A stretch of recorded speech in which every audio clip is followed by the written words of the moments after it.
Hello, friend, and welcome to The Sleepy Meteorologist. Tonight, we'll drift into one of nature's quietest mysteries, the soft, familiar scent that rises in the air after rainfall. That gentle perfume that seems to arrive before the streets have even finished drying, like the earth is exhaling, slowly and peacefully, after holding its breath all day. Maybe your day has been long, filled with noise, movement, and little moments that asked too much of you. Or maybe you're simply ready to step away from the bright, busy world and settle into something calm, quiet, and curious. Either way, you're in the right place. So, take a moment and look inward. And if you'd like, glance out toward the night sky. How's the weather where you are? Is the air still? Or does it carry a soft breeze? Are clouds drifting lazily overhead? Or is the sky clear and wide, like a dark ocean of stars? If you enjoy these gentle meteorology journeys, feel free to like or subscribe. Your support helps more sleepy travelers find their way here. For now, you can snuggle in, let your breathing slow, and allow your thoughts to soften at the edges.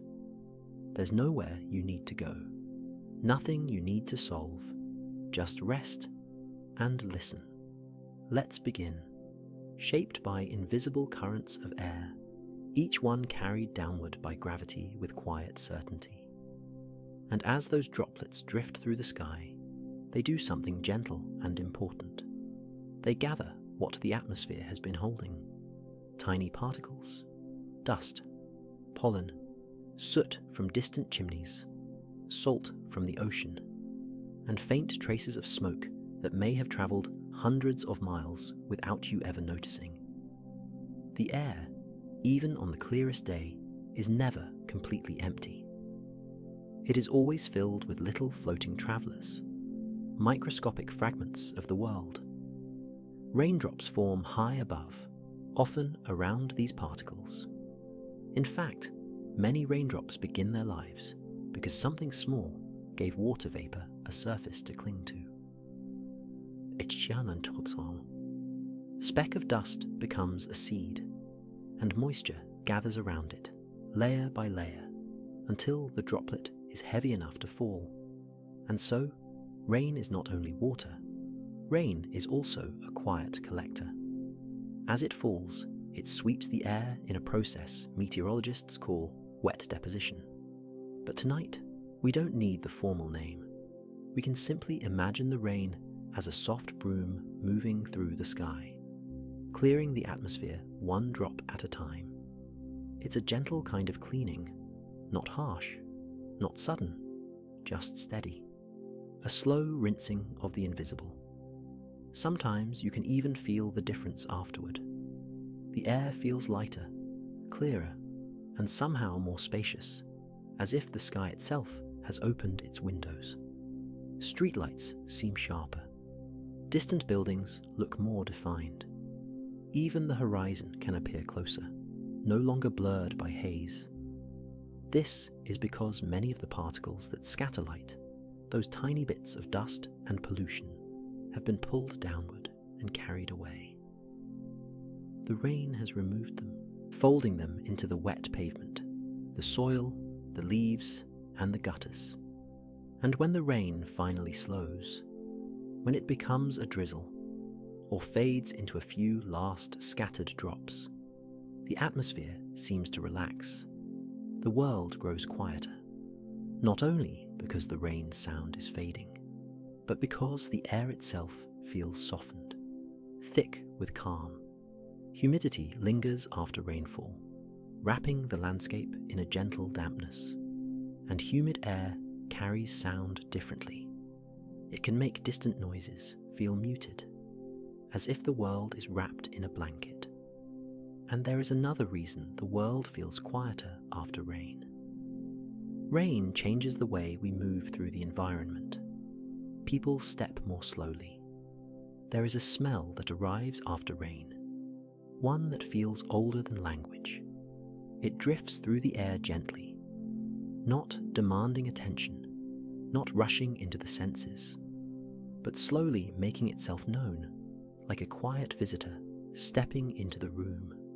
It is earthy, soft, sometimes slightly sweet, and for many people, it carries a feeling of nostalgia so deep that it's difficult to explain, not because it reminds us of one specific moment, but because it seems to awaken many moments at once. Childhood sidewalks, wet gardens, summer storms, quiet evenings when the sky finally cooled. This scent has a name, petrichor. The word itself is beautiful, almost musical. It was coined in the 1960s by two Australian researchers, Isabel Joy Baer and Richard Thomas, who were studying the chemistry behind this mysterious post-rain fragrance. But of course, the scent existed long before anyone named it. It existed before cities, before roads, before people. Petrichor has been rising from wet ground for as long as rain has fallen on Earth, and tonight we can let ourselves listen to it slowly. The name petrichor comes from Greek roots, petra meaning stone, and ichor, the fluid said to flow in the veins of the gods in ancient mythology. So, in a way, petrichor means something like the blood of stone or the essence of the earth. And when you breathe it in, it does feel like an essence, something ancient being released, something that has been stored away in silence. The science behind petrichor is gentle, but fascinating. During dry weather, plants release oils into the soil. These oils can come from leaves, seeds, and decaying vegetation. They soak into rocks and dirt, settling into tiny spaces between grains of sand and clay. Over time, these oils build up, invisible but present, like a quiet perfume tucked into the ground. When rain finally arrives, the first droplets disturb the surface. They strike the soil, and little bubbles form, tiny air pockets trapped beneath the water. As those bubbles rise and burst, they release microscopic aerosols into the air. These aerosols carry the scent molecules from the earth, lifting them upward, spreading them outward. So, the smell after rain is not only in the ground, it is carried into the atmosphere. It becomes part of the air you breathe. And this is why petrichor is often strongest at the beginning of a rainfall. The first drops are like the first pages of a book being opened. They stir up what has been waiting. At the heart of petrichor is something small, almost impossibly small, a compound called geosmin. Its name comes from Greek roots once again, geo meaning earth, and osm meaning smell. Quite simply, it means earth scent, a name that feels both scientific and poetic at once. Geosmin is produced by tiny organisms that live quietly beneath our feet. Soil-dwelling microbes, especially a group called actinobacteria, spend their days gently breaking down organic matter, fallen leaves, old roots, fragments of last season's growth. In doing so, they recycle nutrients back into the soil, preparing the ground for future life. They are patient workers, invisible gardeners, and as part of their natural life cycle, they create geosmin. For most of the year, especially during dry spells, geosmin remains tucked away in the soil. It lingers in microscopic pockets between grains of sand and clay. It rests inside the porous surfaces of rocks. It waits quietly in the dark spaces beneath the surface. It is there, but you cannot yet smell it. Dry soil tends to hold its scents close. But when rain begins to fall, something subtle and beautiful happens. The first droplets land on dry ground with a soft tap. Then another, and another. Each impact is gentle, but precise. When a raindrop strikes porous soil, it traps tiny pockets of air beneath it.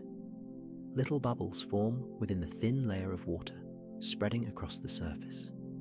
These bubbles rise upward, and when they reach the surface, they burst. It happens in a fraction of a second, a tiny pop, a miniature release, invisible to the naked eye. But in that delicate moment, microscopic aerosol particles are launched into the air, and within those particles, geosmin travels, lifted from the soil, suspended in the atmosphere, free to drift. The result is that deep, rich scent that feels both grounding and expansive, a fragrance that seems to settle into your chest and soften your breathing. Geosmin has an earthy character, slightly sweet, slightly mineral, reminiscent of damp forest floors or freshly turned garden soil. It feels ancient, steady, calm, and what is most remarkable is how sensitive humans are to it.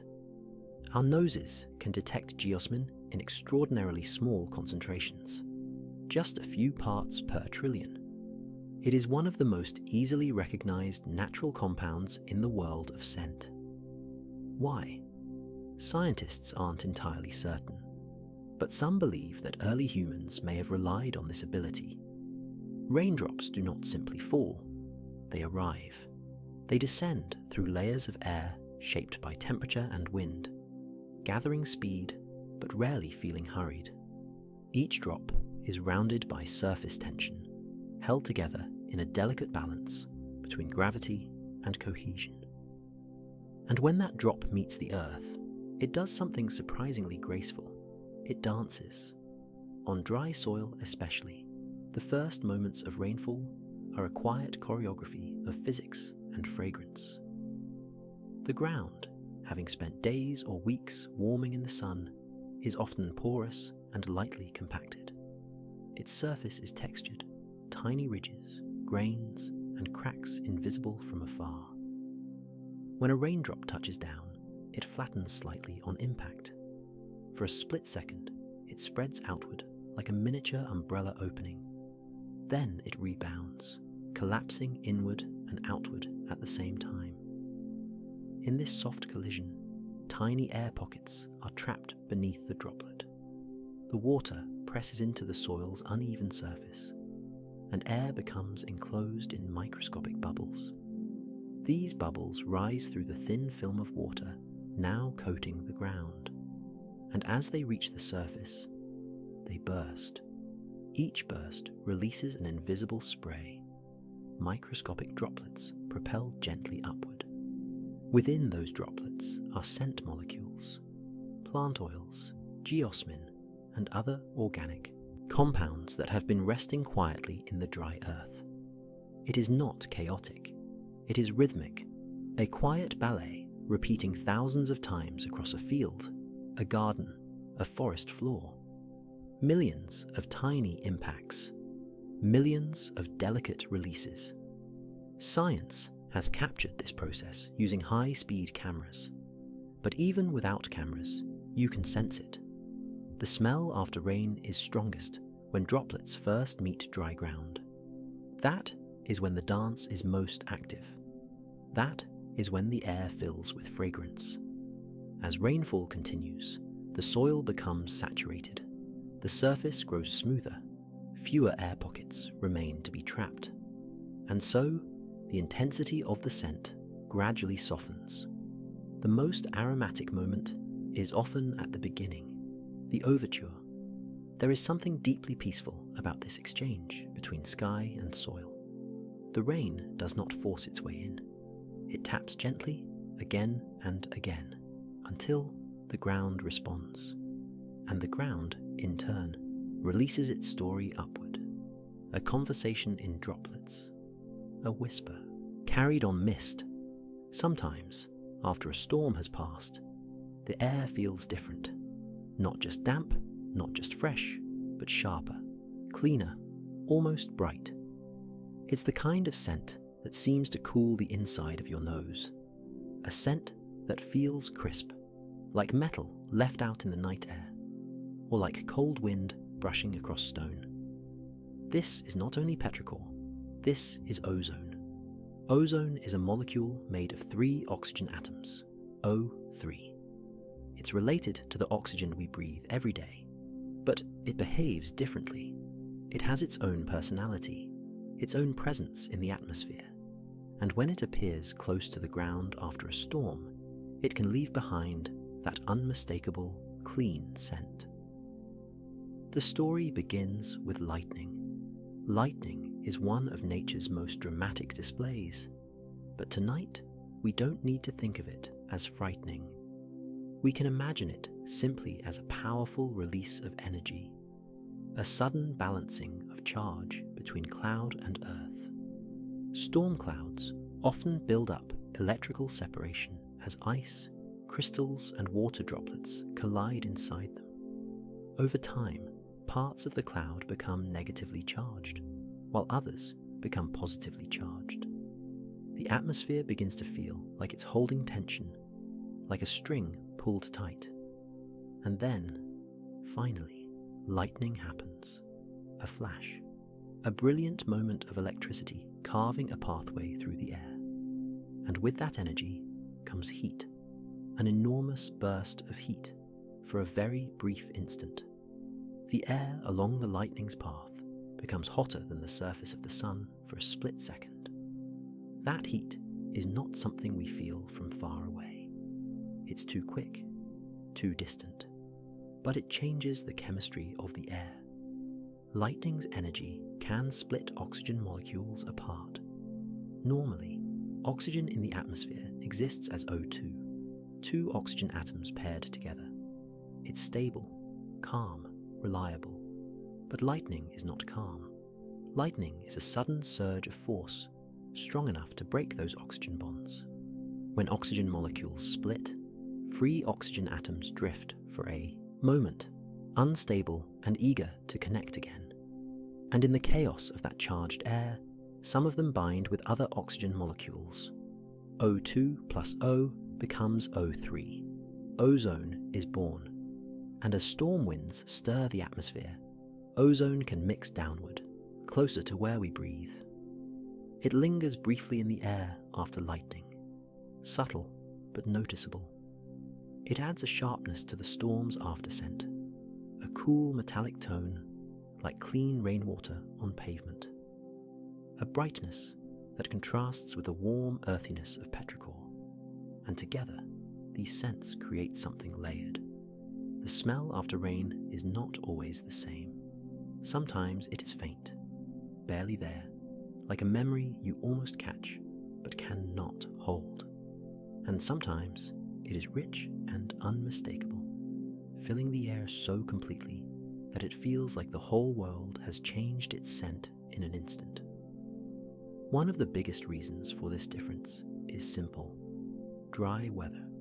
When it hasn't rained for a while, the land begins to collect quiet layers of chemistry.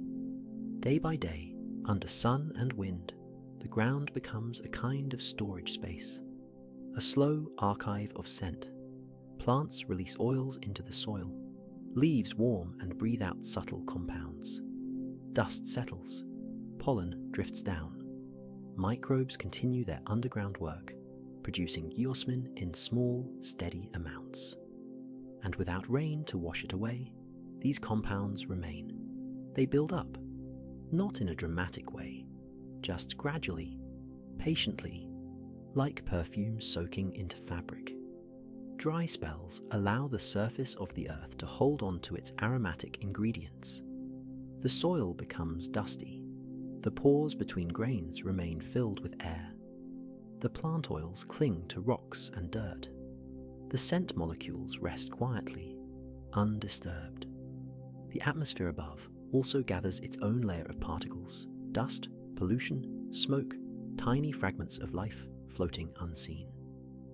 And as the days stretch on, the land becomes ready, waiting, not in a tense way, but in the way a field waits for spring. In the way a closed book waits to be opened. So, when the first raindrops finally arrive, They meet a surface that is rich with stored material. The impact of rain disturbs the soil, releasing tiny bursts of aerosols. And those aerosols carry all the compounds that have accumulated: plant oils, geosmin, and other organic scents. It is like the earth has been holding its breath, and now it can finally exhale. That is why the smell after rain is often strongest after long dry weather. The first rain is like unlocking a sealed room. Everything that has been tucked away rises into the air at once. And this first rain has a special name in some places. In desert regions, petrichor is especially rich. There is something about dry land that has waited under wide open skies for weeks or even months, that changes the way rain is received. Deserts are not empty places, though they may appear quiet from a distance. They are landscapes of patience, of endurance, of subtle life tucked carefully beneath the surface. During long stretches without rainfall, the ground grows warm beneath the sun. Sand and stone absorb heat by day and release it slowly at night. Sparse shrubs and hardy grasses conserve their energy. Microbial life continues its unseen work in the soil, moving slowly, steadily, beneath the crust of dryness. And as the weeks pass, aromatic compounds gather. Plant oils settle into the dust. Geosmin lingers in dry pockets of earth. Fine particles rest undisturbed on rocks and sand. The desert becomes a quiet reservoir of scent, though nothing yet rises. Then one day, clouds begin to form. Perhaps they build gently in the distance, soft towers on the horizon. Perhaps the air grows slightly cooler, or the wind shifts direction. The sky prepares in its own unhurried way. And when the first raindrops fall on desert soil, something remarkable happens. The dry ground, porous and air-filled, responds immediately. Raindrops strike the surface and release bursts of microscopic aerosols. Tiny bubbles rise and pop. Scent molecules that have been resting for months are suddenly lifted into the air. The result is often stronger than in wetter climates. After prolonged drought, the buildup of oils and geosmin is more concentrated. There has been no recent rainfall to wash them away, so the first shower becomes a kind of unveiling. The air transforms. What was once hot and dusty becomes fragrant and cool. The scent is deep, earthy, mineral, sometimes slightly sweet. It spreads quickly across the open landscape, carried by light desert breezes. In some regions, this first rainfall even has a cultural name. In parts of the American Southwest, for example, the seasonal monsoon rains are anticipated not only for the water they bring, but for the smell that arrives with them. The fragrance signals renewal, relief, a soft turning point in the cycle of seasons. Scientifically, nothing mystical has occurred. Rain has simply disturbed dry soil, releasing accumulated compounds into the atmosphere. Summer rainfalls carry warmth. They do not arrive in cold silence, but often in air already thick with heat. The ground has been sunlit for hours, sometimes all day. Pavement radiates stored warmth. Stones glow gently with absorbed energy. Soil feels almost alive with temperature. When cool raindrops meet this heated earth, something tender happens.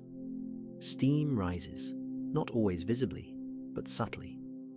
The warm surface encourages evaporation, even as rainfall continues. The air becomes humid, layered with moisture and heat. And the smell that rises is different from autumn rain or spring drizzle. It is humid, sweet, mineral-rich, a warm whisper of stone and steam.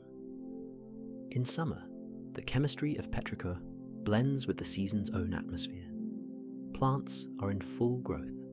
Leaves are broad and green. Sap moves steadily through stems. Essential oils released by vegetation can be more abundant in warm weather, especially after long, sunny days. When rain disturbs this environment, it releases not only geosmin from soil, but also plant-derived compounds from leaves and bark. The result is layered, earthy at its base, green at its edges, slightly sweet in the middle. Summer showers often begin suddenly, perhaps with towering clouds that build quietly in the afternoon sky. Warm air rises, cools, and condenses into cumulus clouds that grow taller and taller, shaped by gentle updrafts. Eventually, droplets merge and become heavy enough to fall. And when they do, they fall into warmth. The scent that rises feels almost alive with temperature contrast.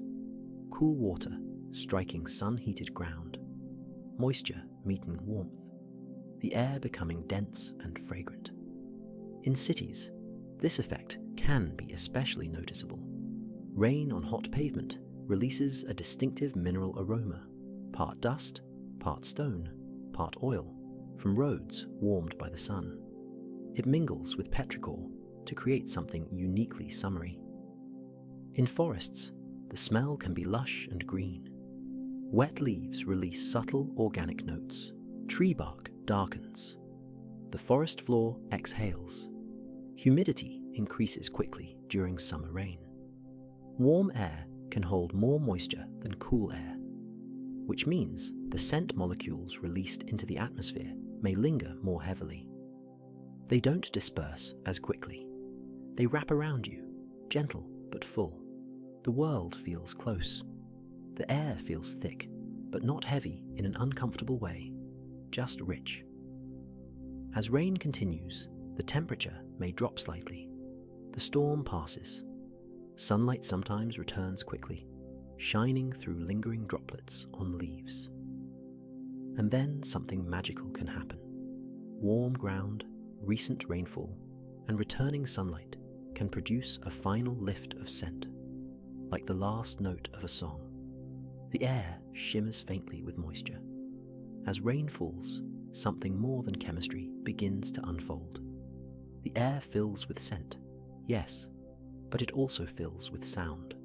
And together, these two senses, smell and hearing, begin a quiet conversation within us. The rhythmic patter of droplets is one of nature's gentlest patterns. Rain rarely strikes in perfect unison. Instead, it arrives in layered rhythms, a soft tapping on rooftops, a delicate brushing against leaves, a faint hiss as it meets pavement, a deeper tone when it gathers in gutters or streams along the ground. Each surface offers its own instrument. Leaves create a soft applause. Windows hum with subtle vibration. Soil absorbs with a muted hush. And beneath it all, the steady cadence continues. This rhythm is not random. Though it may feel organic and free, rainfall often settles into a kind of natural tempo, a repetition that is steady but not rigid, predictable but never mechanical. The human mind responds gently to patterns like this. Steady, low-intensity sounds, what scientists sometimes call pink noise, can encourage relaxation. Rainfall often contains many of these frequencies, soft, consistent, without sharp interruption. It masks sudden environmental noises and creates a kind of acoustic blanket around us. And while this blanket of sound settles over the landscape, the scent of petrichor rises. Smell moves through a different pathway in the brain than sound does. It travels directly to areas connected with emotion and memory. It bypasses much of the analytical filtering that other senses encounter. So, when rain falls, two calming forces arrive at once. The ear hears rhythm. The nose detects earth. Together, they create atmosphere. As droplets strike dry soil and release geosmin into the air, the scent molecules drift upward. At the same time, the steady percussion of rainfall fills the space around you. The two sensations overlap, not competing, but blending. It's not something we consciously analyze. We simply feel it. Breathing slows without instruction. Shoulders soften, thoughts lengthen, stretching gently like clouds drifting apart. There is something about the pairing of sound and scent that invites surrender. The rain does not demand attention. It repeats itself softly, and the scent does not overwhelm. It lingers, grounding and steady. In forests, the effect can be especially immersive. Rainfall moves through layers of canopy, producing a cascading pattern of sound. Petrichor rises from damp earth below. You are surrounded, above and beneath, by gentle sensory rhythm. In cities, too, rain transforms the acoustic landscape. Traffic quiets, footsteps soften, conversations lower. Scents after rain are deeply tied to memory. There is something about petrichor that feels personal. It does not arrive as a neutral observation. It arrives with feeling. You breathe it in, and suddenly you are somewhere else. Perhaps standing barefoot on a childhood lawn. Perhaps watching raindrops race down a window pane. Perhaps walking home beneath a shared umbrella, long ago. The connection between smell and memory is not imagined. It is woven into the architecture of the brain. Unlike sight or sound, scent travels directly to the limbic system, the area responsible for emotion and memory processing. It passes first through the olfactory bulb, which connects closely with the amygdala and hippocampus. These regions help shape emotional responses and store autobiographical memories. So, when you smell petrichor, your brain does not pause to analyze it. It responds immediately. A memory may surface fully formed, or simply as a feeling, nostalgia without a clear image, a warmth in the chest, a quiet ache that is not unpleasant, because rain has accompanied so many moments of life. Childhood summers, school afternoons, long road trips, quiet evenings indoors while storms moved across the roof. Petrichor becomes a kind of atmospheric bookmark.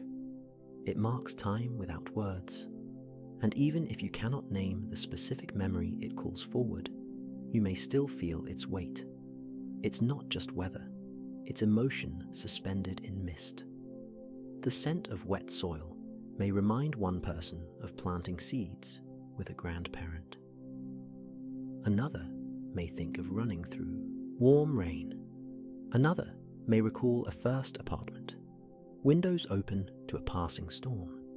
And sometimes the memory is collective rather than personal, a sense of something ancient, of being connected to the same rain that has fallen for millions of years.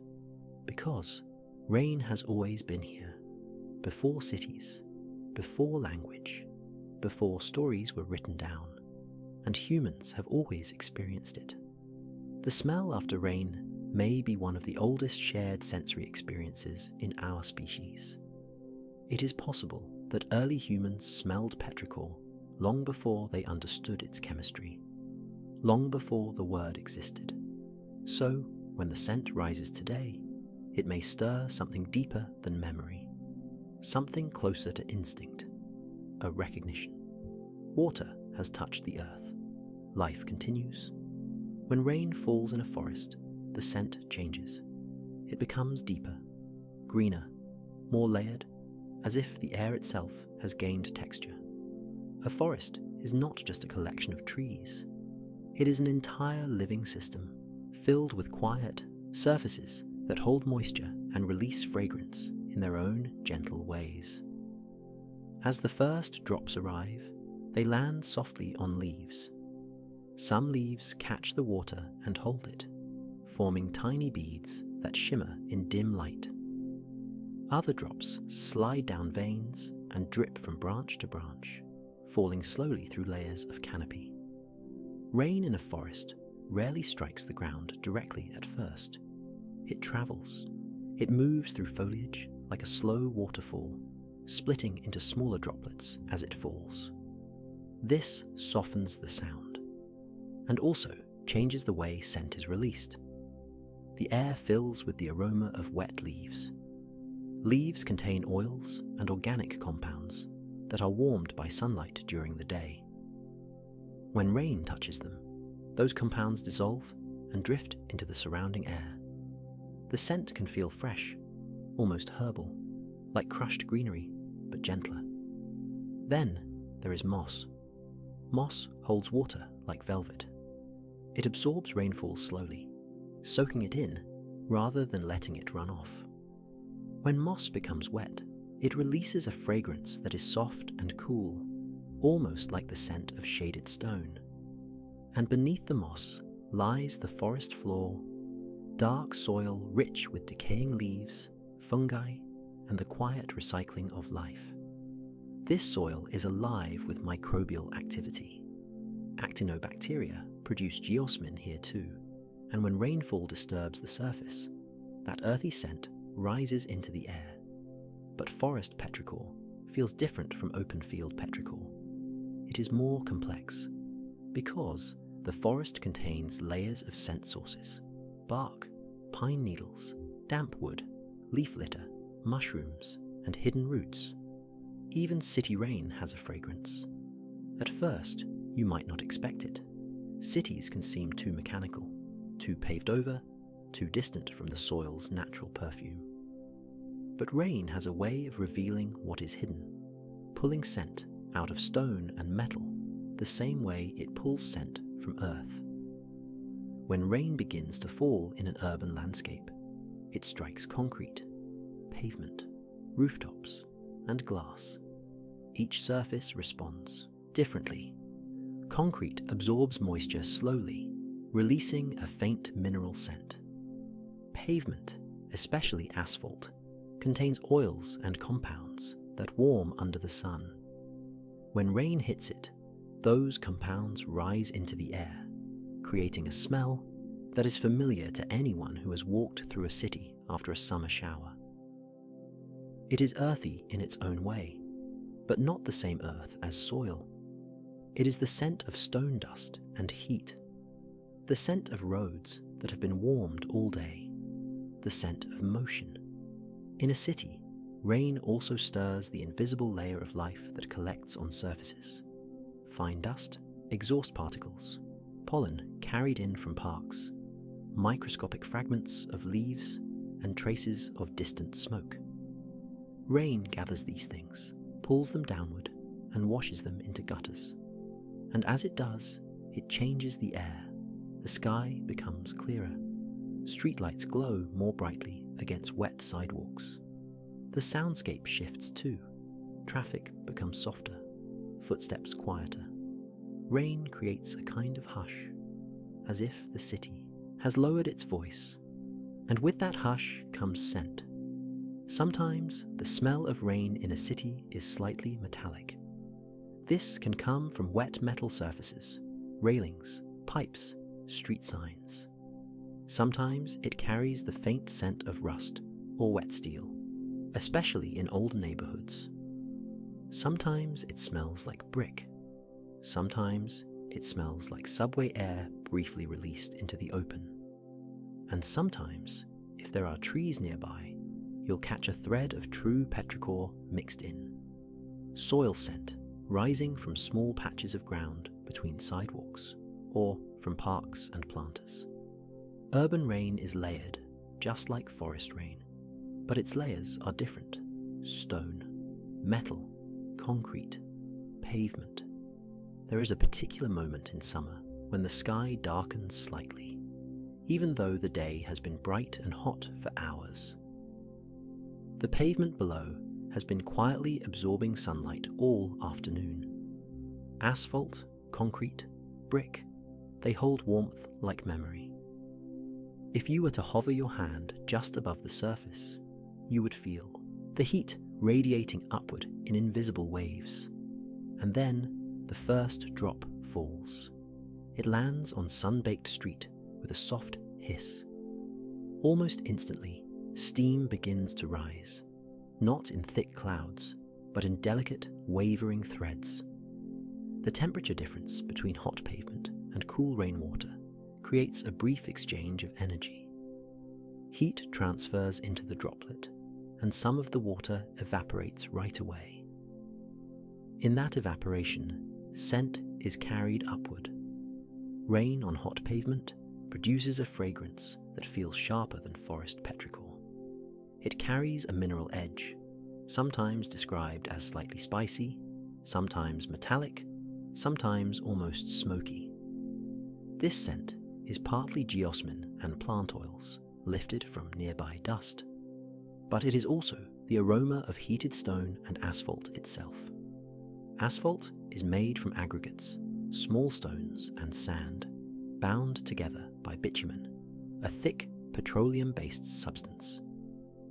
On a hot day, trace compounds from these materials rest lightly on the surface.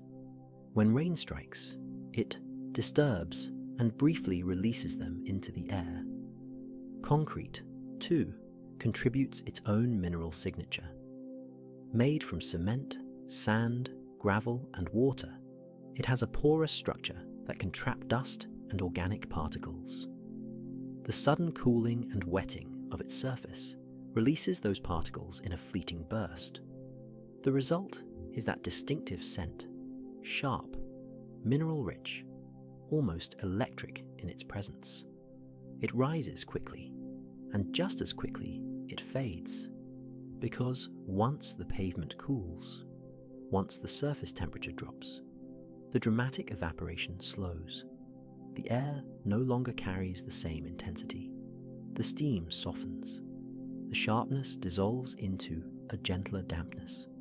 But even though it is brief, it leaves an impression, perhaps because it marks transition. The heat of the day meeting the coolness of rain. The steady sun interrupted by cloud. The city shifting from dry brightness to reflective calm. Morning rain carries a different mood. It does not fall into heat and steam, but into stillness. Before sunrise, the world often rests in a thin layer of dew. As the night cools, moisture condenses on grass, leaves, rooftops, and petals. Tiny droplets gather silently in the dark, coating the landscape in a fine, glistening veil. Dew is gentle. It forms without sound. And when early rain begins to fall into this already moist world, the scent that rises feels softer than at any other time of day. The air is cool. The ground has not yet warmed.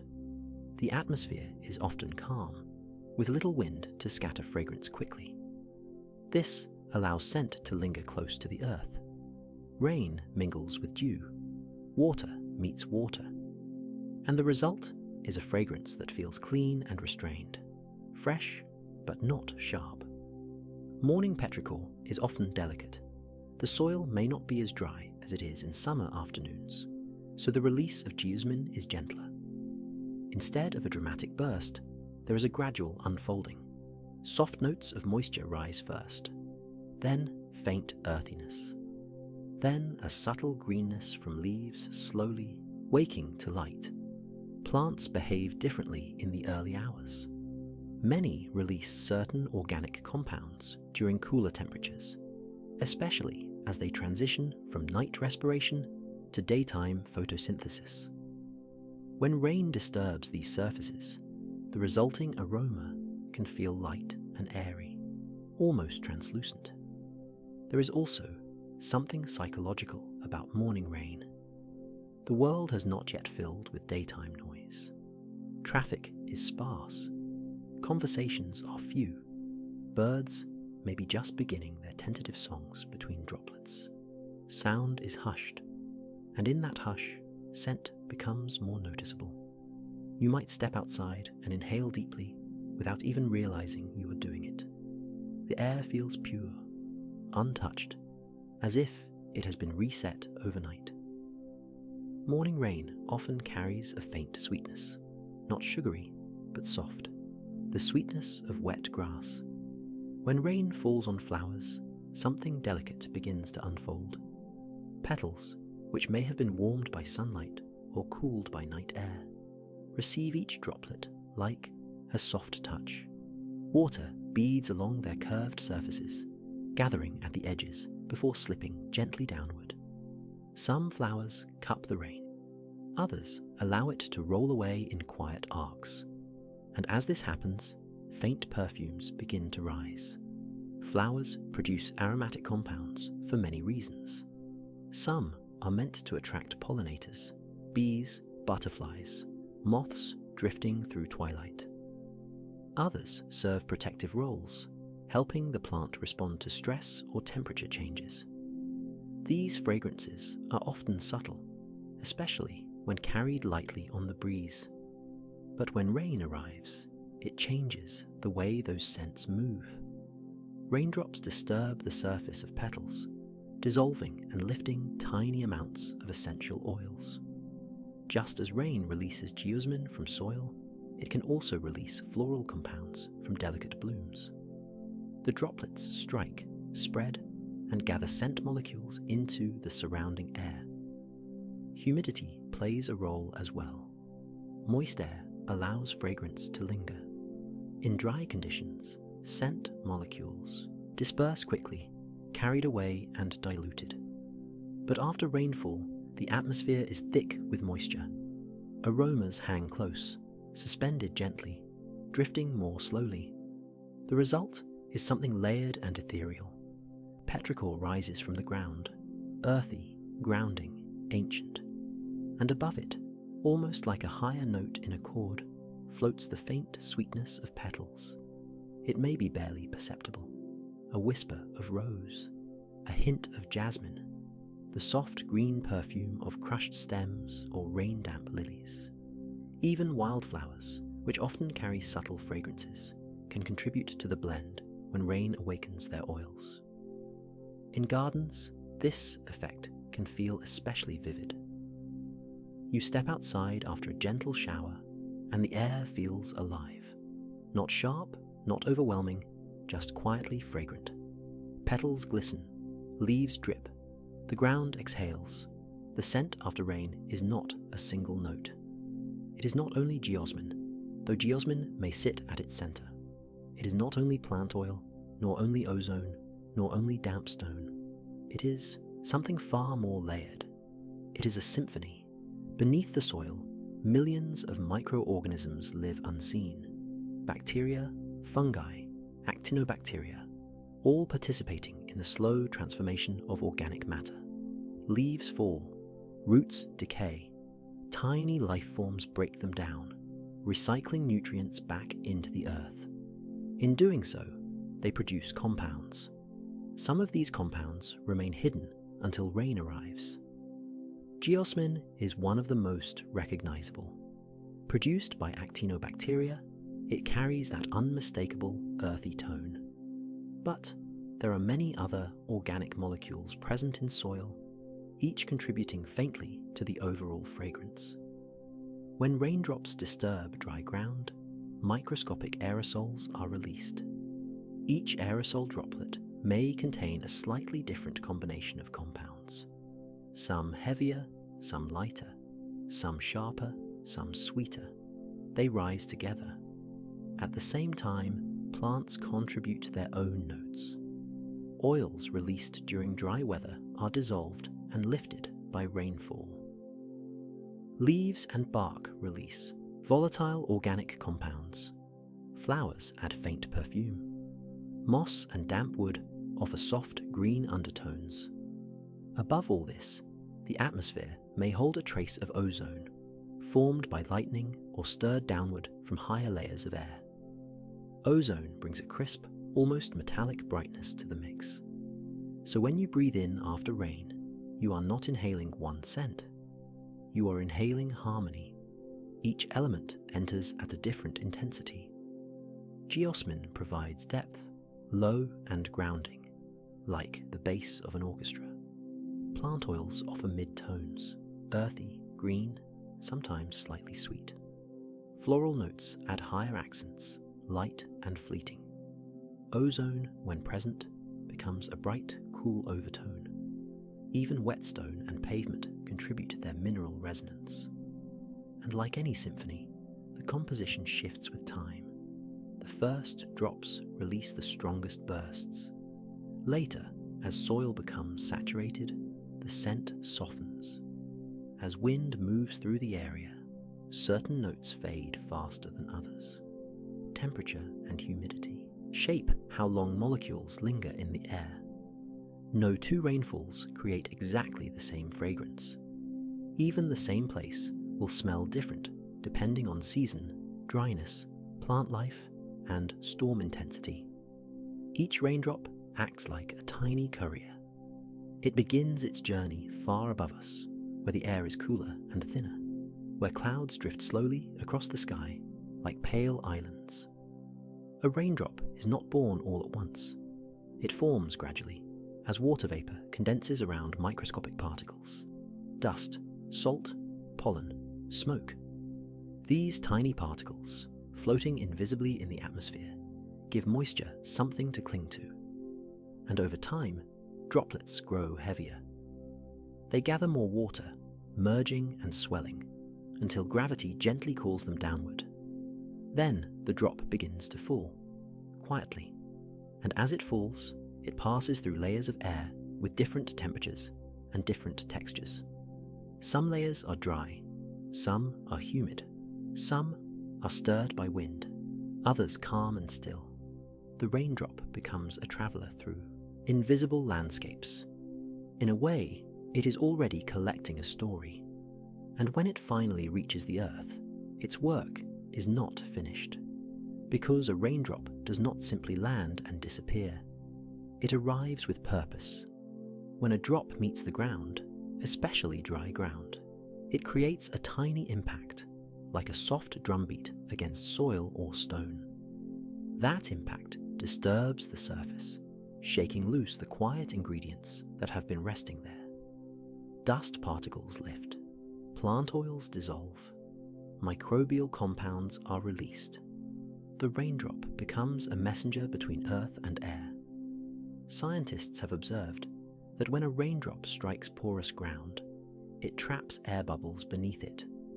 These bubbles rise quickly and burst at the surface, launching microscopic aerosol droplets upward.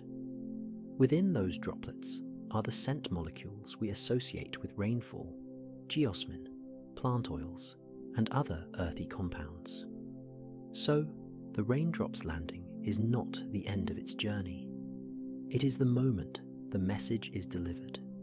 It is as if the drop knocks gently on the door of the soil, and the soil answers by releasing fragrance into the atmosphere. Each droplet becomes a small conversation. Tap and release, tap and release. Millions of tiny couriers arriving across the landscape at once. And together, they create the scent we recognize as rain. There is a reason rain feels soothing, not only because it cools the air, or softens the light, or wraps the world in gentle sound, not only because it makes streets shine and leaves glisten. There is also something happening inside us, something chemical, something quietly ancient. Geosmin, the earthy compound produced by soil microbes, does more than simply smell pleasant. For many people, it seems to trigger a sense of calm, a slowing of thought, a soft grounding of the mind. It's as if the scent itself carries permission to rest. Scientists have long known that smell is deeply connected to emotion. The olfactory system has direct links to the limbic regions of the brain, including the amygdala and hippocampus, areas involved in memory, mood, and emotional response. This means scent can affect us quickly, before we have time to analyze it, before we can even explain what we are feeling. When geosmin rises after rainfall and enters the nose, it is carried to these deep brain centers, and the brain responds, often by releasing a subtle wave of familiarity, a sense of safety, a feeling that the world is clean, renewed, and stable. Part of this response may be evolutionary. The smell of rain often signals water nearby. Water means survival. It means crops may grow. It means the land is becoming fertile again. So the scent of wet earth may have been reassuring to early humans, long before the modern world existed. But even without that long history, geosmin has a present-day effect. It pulls attention outward and downward, away from racing thoughts, away from planning and worry. It anchors awareness to the moment. The smell of rain does not demand anything from you. It simply exists. And in that presence, the mind slows. This may be one reason rain is so often associated with sleep. When rain falls, the atmosphere changes. The sound becomes rhythmic. The light dims. The air grows humid. And geosmin rises, creating a sensory environment that encourages relaxation. Many people notice that after rain begins, their breathing naturally deepens. Their shoulders loosen. Their thoughts soften at the edges. It is not a dramatic change. It is gradual, like fog rolling in. Geosmin's earthy scent is often described as grounding, and that word feels appropriate. It reminds the mind of soil and stone, of something solid and steady beneath our feet. In a world that can feel fast and abstract, the smell of wet earth is real. It is physical.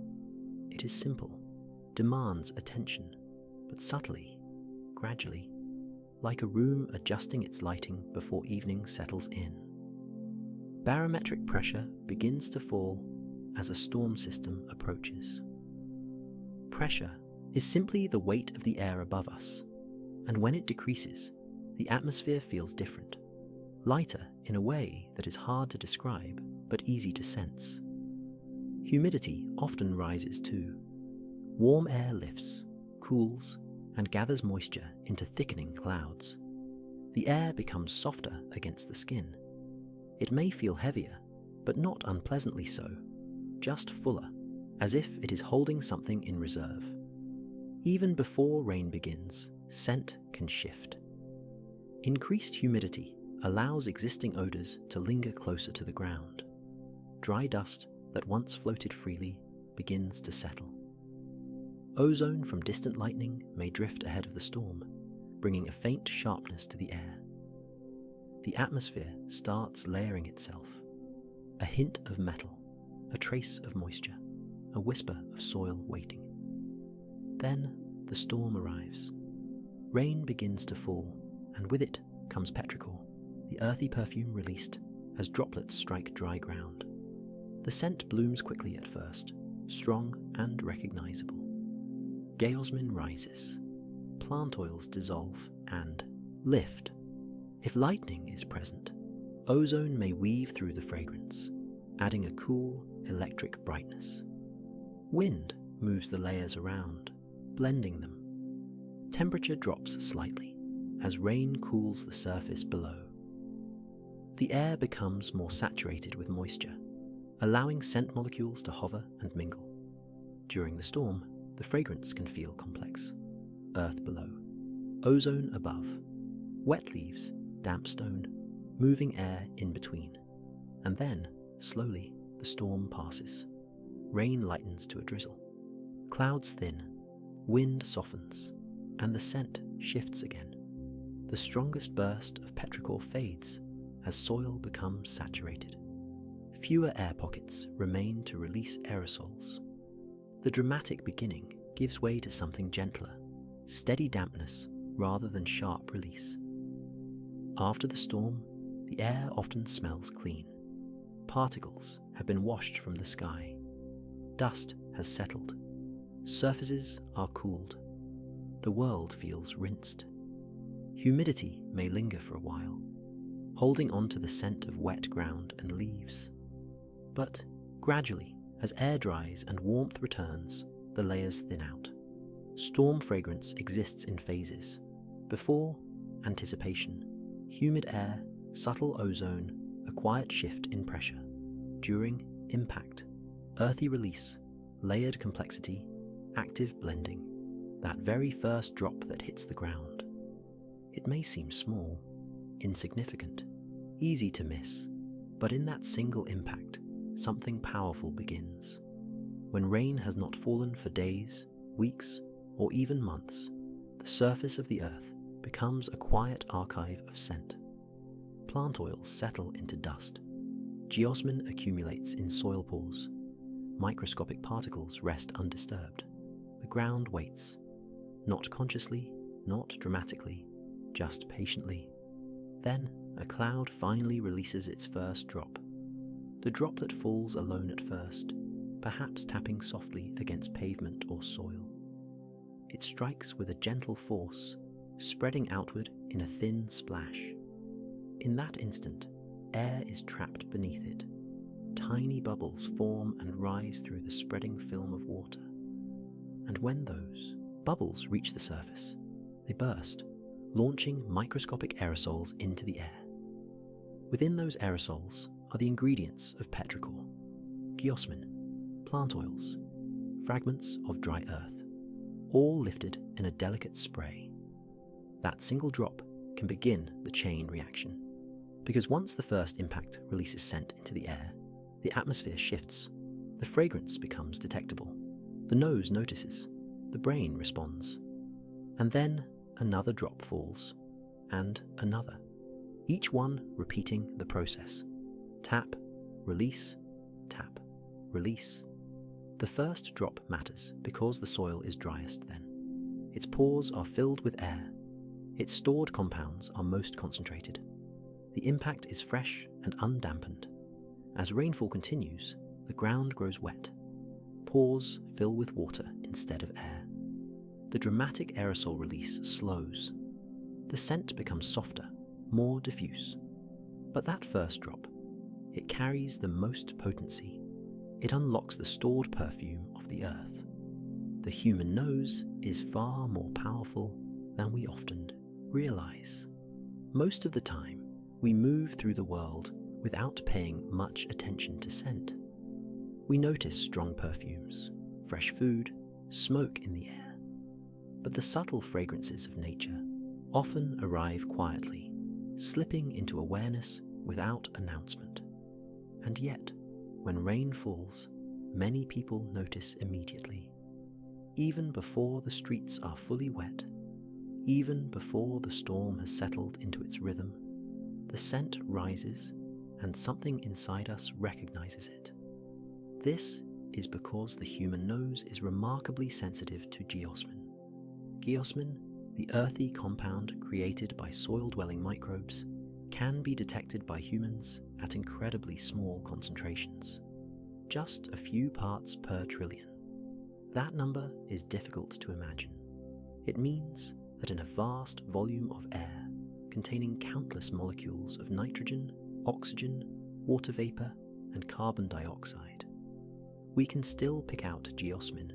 We can notice it even when it is barely present. It is like hearing a single soft note in a distant orchestra, and knowing exactly what instrument played it. Our ability to detect geosmin begins in the olfactory system. Inside the nose are millions of olfactory receptor neurons, each carrying receptors designed to bind with specific scent molecules.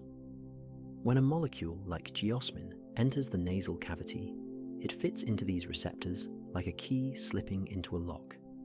This binding creates an electrical signal, and that signal travels directly to the brain. Unlike many other sensory pathways, smell has a kind of shortcut. It reaches emotional and memory centers quickly, without passing through the same layers of conscious filtering.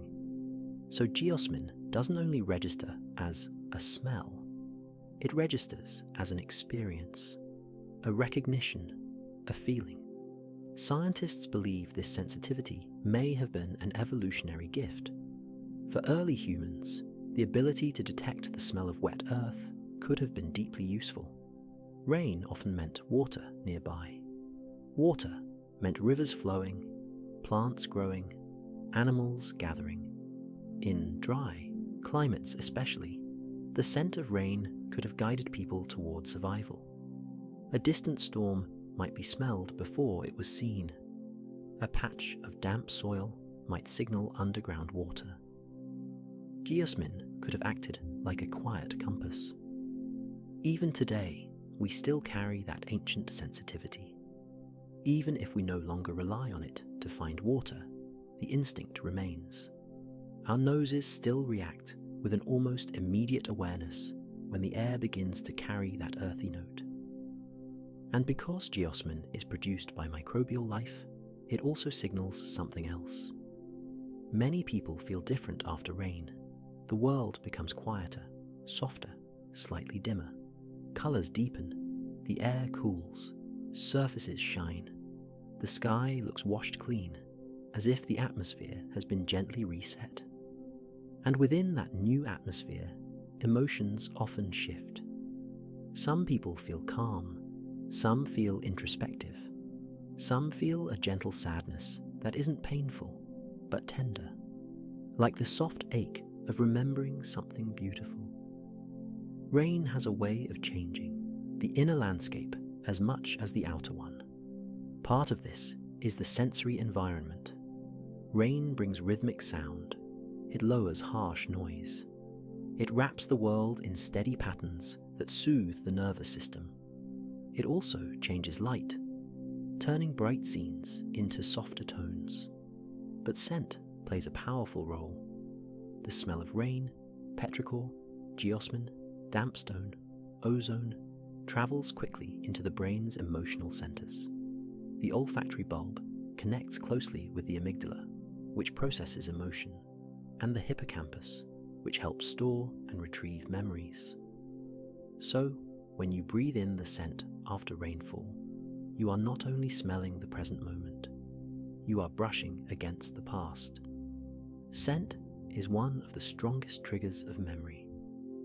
A smell can pull an old scene forward instantly without warning.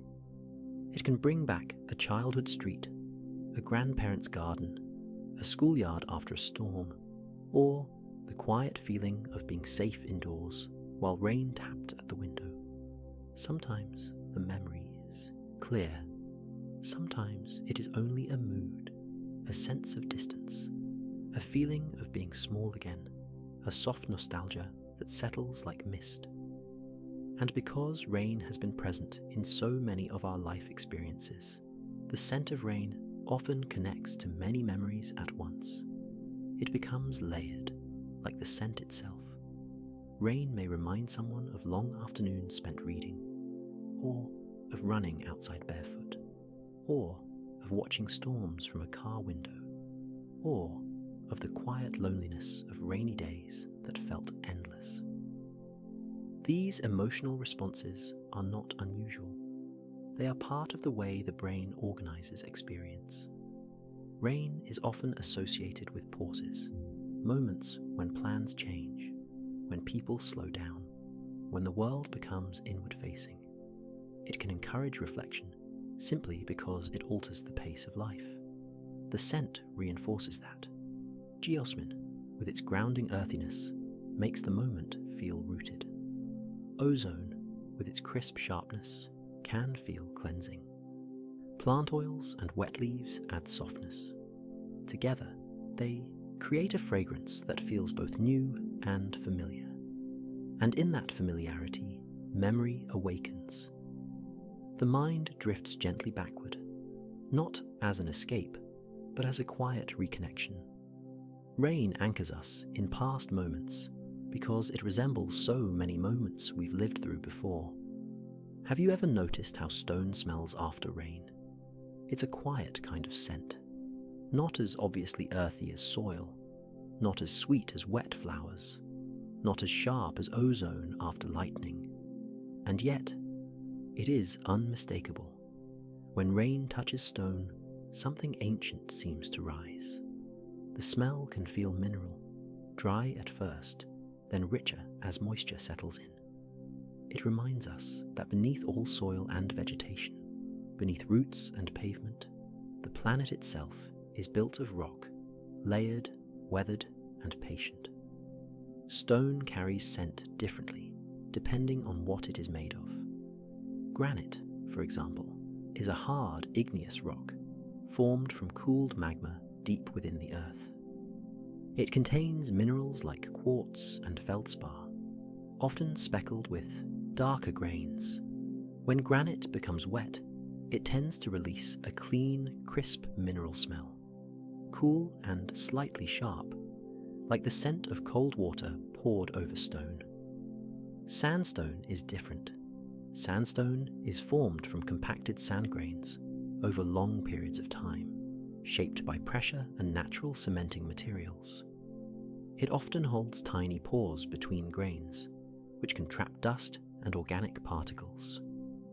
When rain hits sandstone, the scent can feel softer and warmer, dusty at first, then gently earthy as moisture draws out whatever has been resting in its surface. Clay-rich ground and stone, too, has its own signature. Clay particles are extremely fine, and they hold water tightly. When clay becomes wet, it often produces a deeper, richer scent. It can smell almost metallic, almost like iron, depending on what minerals are present. Some stones carry iron compounds, and when water meets iron-rich material, the scent can take on a rusty note. Subtle, but present. It's not unpleasant. It feels grounding, like the smell of old tools in a shed after a storm. Even slate, limestone, and basalt each have their own quiet aroma when wet. Limestone, formed from ancient marine sediments, can smell faintly chalky. Basalt, born from volcanic lava, can smell dark and cool, like wet pavement, but more natural, more primal. The scent of wet stone is partly mineral, but it is also influenced by what has gathered on the stone's surface. Dust settles on rocks over time. Pollen collects. The scent of rain is not only science, it is also story. Writers have long been drawn to petrichor, even before the word existed. Long before anyone named geosmin, or described aerosols rising from soil, people noticed the way rain changes the air. They noticed the smell, and they noticed what that smell does to the heart. In literature, the scent of rain often appears at moments of transition.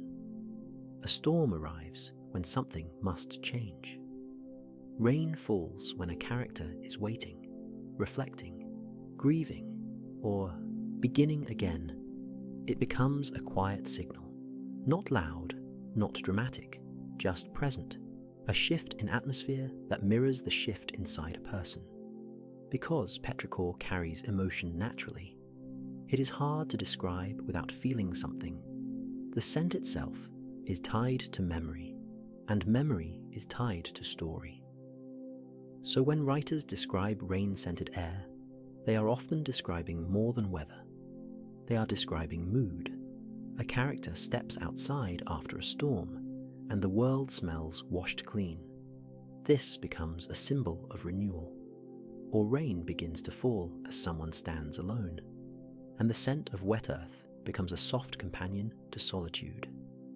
Sometimes, petrichor is used to evoke nostalgia, a scent that pulls a character back into childhood, into an old love, into a life they once lived.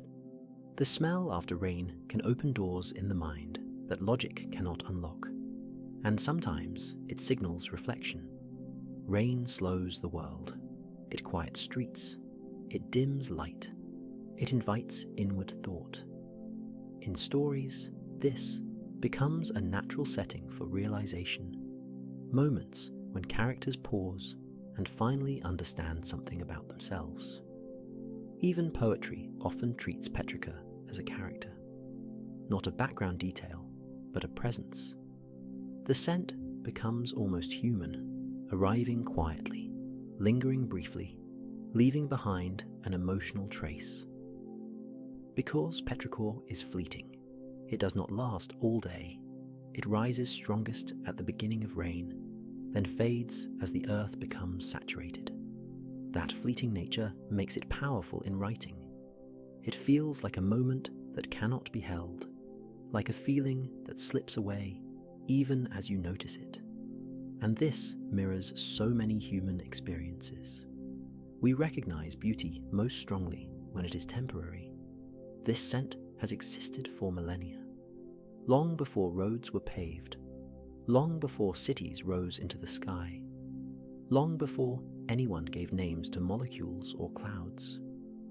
Rain fell on the earth, and when it fell, the ground answered. The scent we call petrichor is not new. It is not a modern discovery, even though the word itself is recent. The fragrance has been rising from wet soil for as long as soil has existed. It is ancient. It has drifted through air beneath skies no human ever saw. Dinosaurs likely smelled it. Imagine a prehistoric forest, towering ferns, broad-leafed cycads, ancient conifers stretching toward a heavy sky. Warm air thick with moisture, clouds gathering slowly above, and then rain falling, steady and soft, striking leaf and stone and soil. The scent would rise. Earthy compounds released into the humid air. The same geosmin, the same microbial breath. Not exactly the same composition. Perhaps plants and ecosystems have changed, but the essential process would be familiar. Water meeting earth, soil releasing fragrance, the air becoming alive with scent. Even before dinosaurs, rain fell on landscapes shaped by volcanic rock and primitive forests. And after dinosaurs, rain continued, drifting over new continents, shaping rivers and valleys, feeding forests that would one day become coal and stone.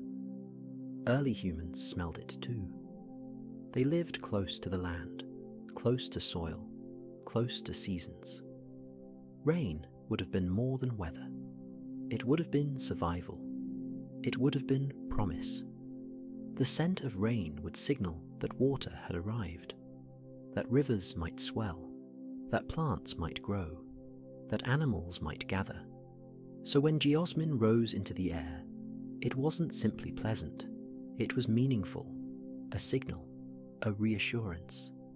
And perhaps that meaning still lingers in us, because when we smell petrichor now, something inside us recognizes it immediately, not only as a scent, but as a pattern, a familiar rhythm of the natural world.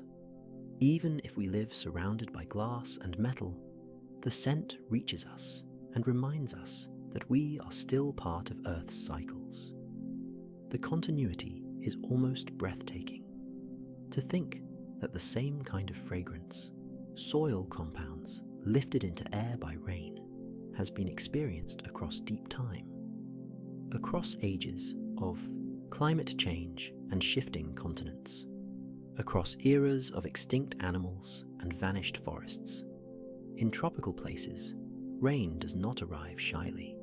It comes often, sometimes daily, sometimes in sudden warm downpours that feel like the sky opening its hands. Tropical air is already rich with moisture, already heavy with warmth. Clouds build quickly, rising tall and bright in the afternoon heat. And when rain falls in these regions, the scent that rises feels lush, almost overflowing. Humidity enhances everything. In tropical climates, the air is thick with water vapor, and that moisture allows scent molecules to linger longer and travel more easily.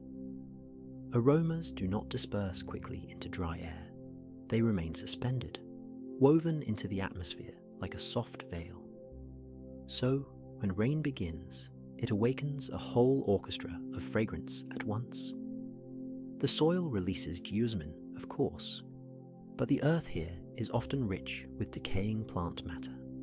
Leaves fall constantly in warm forests, breaking down quickly in heat and moisture. Microbial life thrives. The ground is alive with chemistry. Rain striking this soil releases an earthy scent, But it is often softer than desert petrichor, less dusty, more fertile. And above the soil, tropical vegetation contributes its own powerful notes.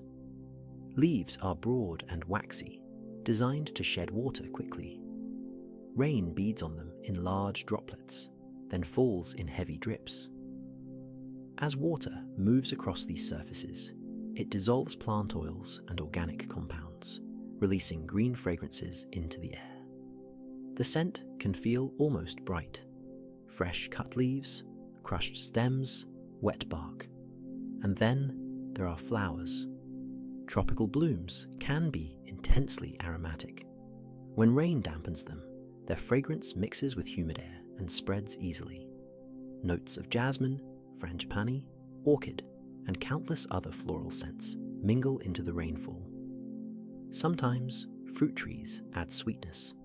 Mango, papaya, guava, ripening in warm air, release subtle fruity aromas that rain can lift and carry.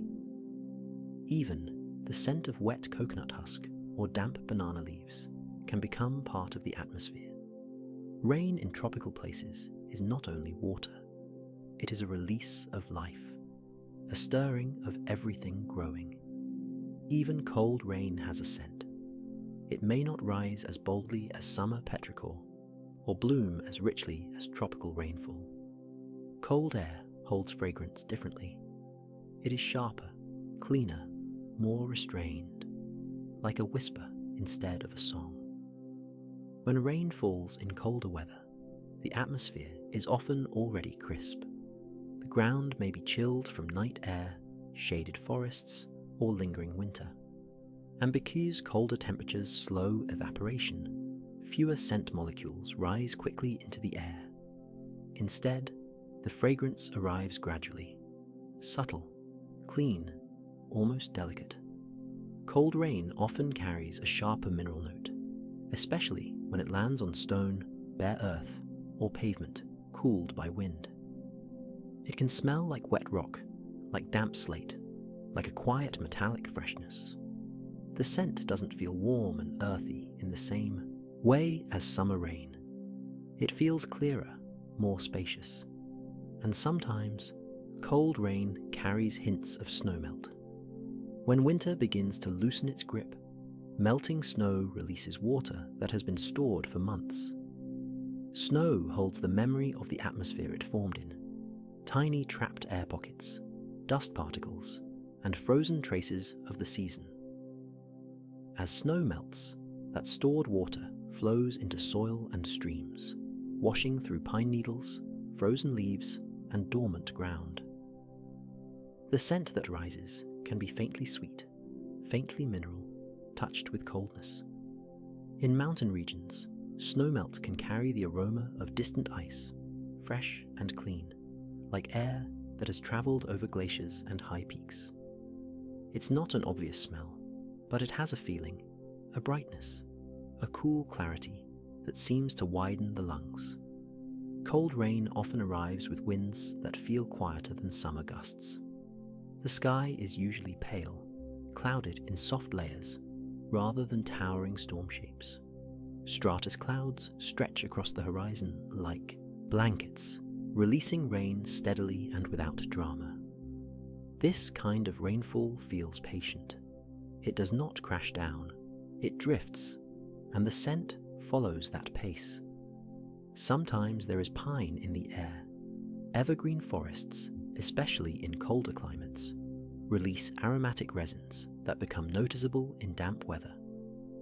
When rain falls on pine needles, it can lift a clean, resinous scent, sharp but comforting, like a forest breathing slowly in winter light.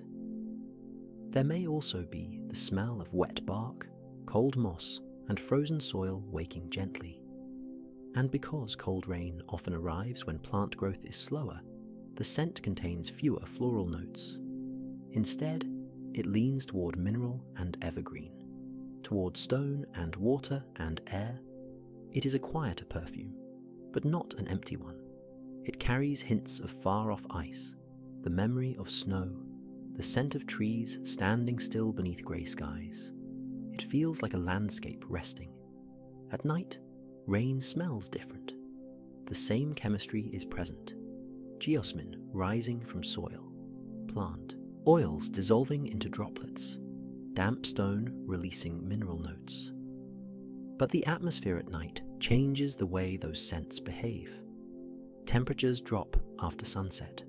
The air cools and becomes heavier, settling close to the ground. Wind often quiets, especially in sheltered areas. Without the sun's warmth stirring the atmosphere, air layers become more stable. And in that stillness, scent lingers. Night rain does not spread its fragrance quickly across wide spaces. Instead, it gathers it. It holds it close. The aroma becomes muted, deeper, almost mysterious, like earth whispering secrets into the dark.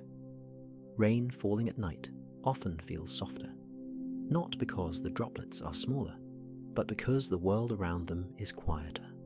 Fewer voices, fewer engines, less motion. The rain becomes the main sound, and the scent becomes more noticeable because everything else has stepped back. The ground, cooled from evening air, releases fragrance slowly. Evaporation is reduced, so the scent does not rise in bright waves. Instead, it stays low, hovering near the surface. If you step outside during night rain, you may notice how the air feels thick and velvety.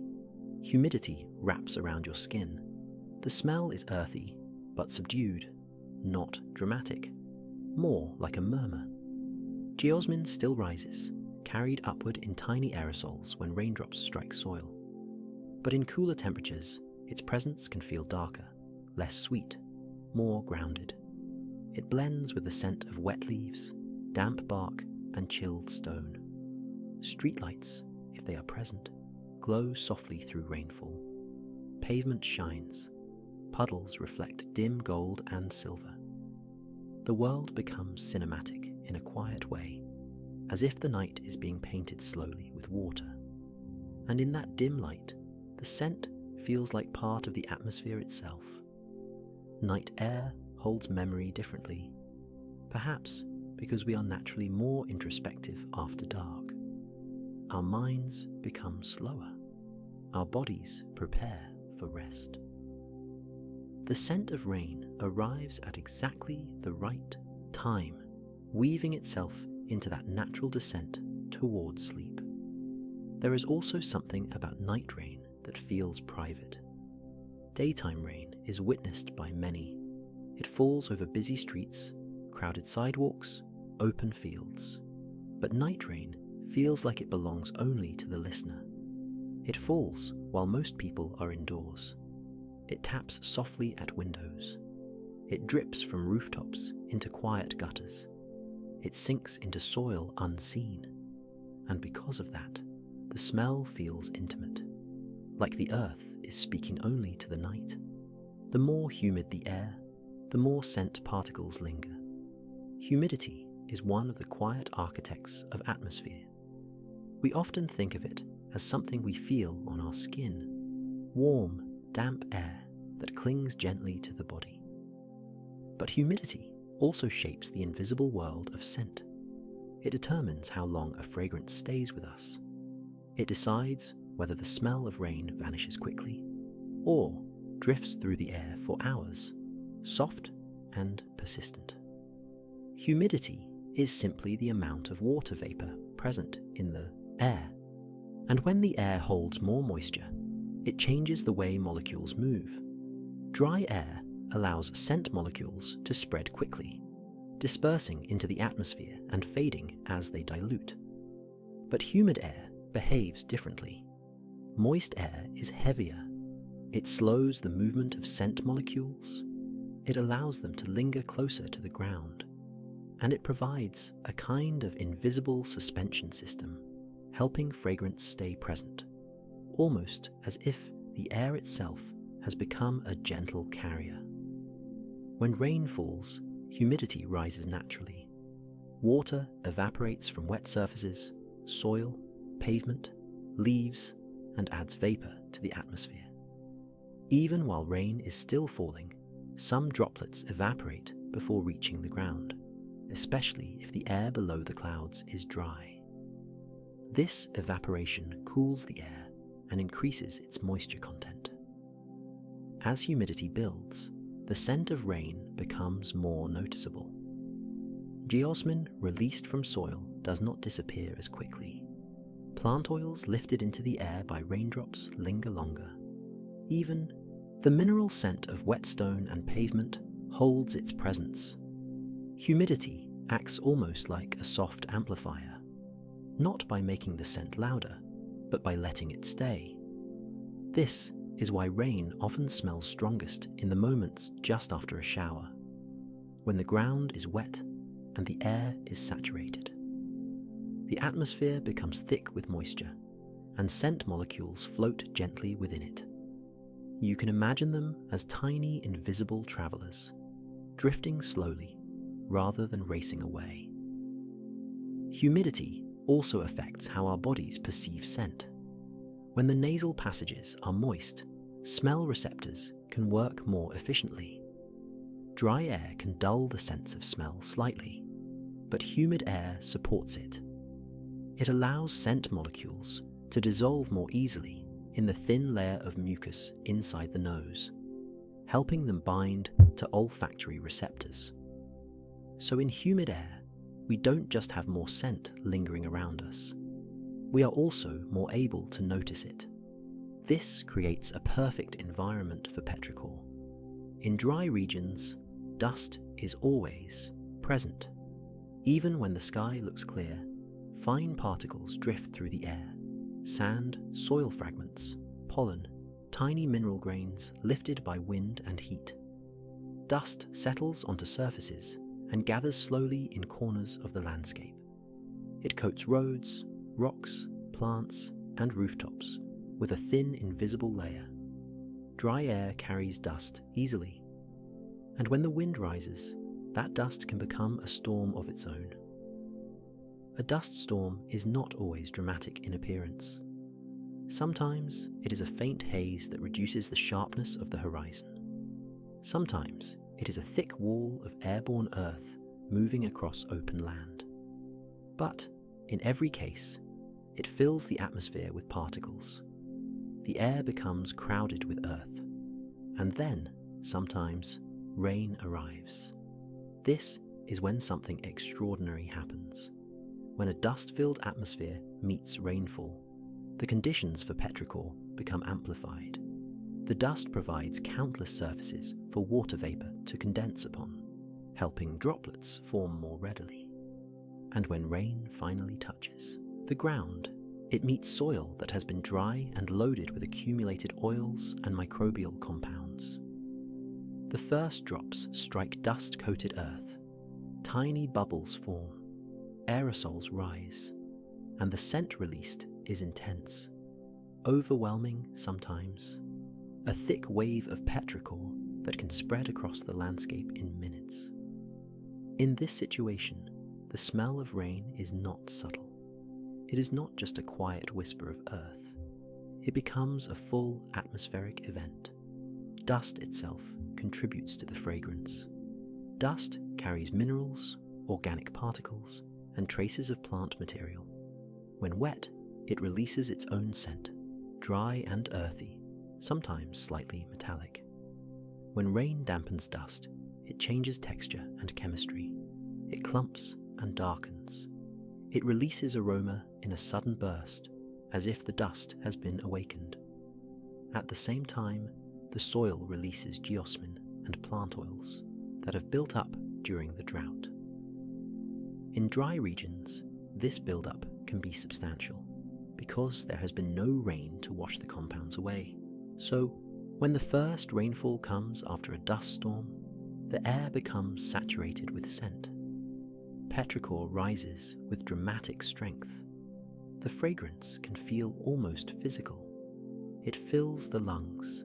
It coats the inside of the nose. It becomes the dominant feature of the environment. And because the air is often humid after rain begins, those scent molecules linger. The atmosphere holds them, thick and present, like a perfume cloud over the landscape. In some places, people can smell the rain before it arrives, carried on winds that bring moisture and the first hint of wet dust. Sometimes, we smell rain before it arrives. The sky may still be dry above you. The pavement may still be warm. The air may still carry the scent of ordinary day. And yet, somewhere in the distance, something changes. A faint earthiness drifts in. A cool sharpness touches the air. And suddenly, without seeing a single droplet, you know, rain is coming. This is one of the quiet miracles of weather, how it can announce itself through scent before it arrives through sound or sight. The reason lies in wind. Storm systems are not isolated events. They are moving bodies of air, shaped by pressure differences and temperature gradients. As a storm develops, it creates its own circulation. Winds begin to flow toward low-pressure areas, and those winds can travel far ahead of the storm itself. They carry moisture, they carry cooler air, and sometimes they carry scent. Ozone is one of the first signatures that can drift ahead of a storm, especially when lightning is active in the distance. Lightning splits oxygen molecules, forming ozone, and storm winds can transport that ozone downward and outward. The result is a crisp, metallic freshness that can appear before rain begins. Geosmin can also play a role. If rain has already begun falling somewhere nearby, perhaps over a distant field or forest, geosmin may already be rising into the air there. The storm's outflow winds can carry that earthy scent outward, spreading it ahead of the rainfall like a soft, invisible wave. So, you may be smelling the rain, not from where you stand, but from where it has already touched the ground. It is the scent of another place arriving before the weather itself. This is why the smell before rain can feel so mysterious. It is a message carried by moving air. And because humans are so sensitive to geosmin, even a small concentration can be enough to trigger recognition. A few parts per trillion, a whisper of wet earth. Your brain notices immediately. Sometimes the air feels cooler when that scent arrives. Storm outflow often pushes cooler air ahead of the rain, especially in summer thunderstorms. That coolness can make the scent feel even sharper, even more distinct. And in that moment, the world shifts. The edge of a storm front has its own smell. It is different from the scent after rain, and different from the gentle perfume of petrichor rising from soil. A storm front is the boundary between air masses, one warm, one cool, meeting and shifting against each other in the atmosphere. And where these air masses meet, the world changes. Storm fronts are places of motion. Warm air is lifted upward, cooling and condensing into clouds. Wind speeds shift. Pressure changes. Humidity rises. The air becomes charged with possibility. Even before the rain begins, you can often feel it.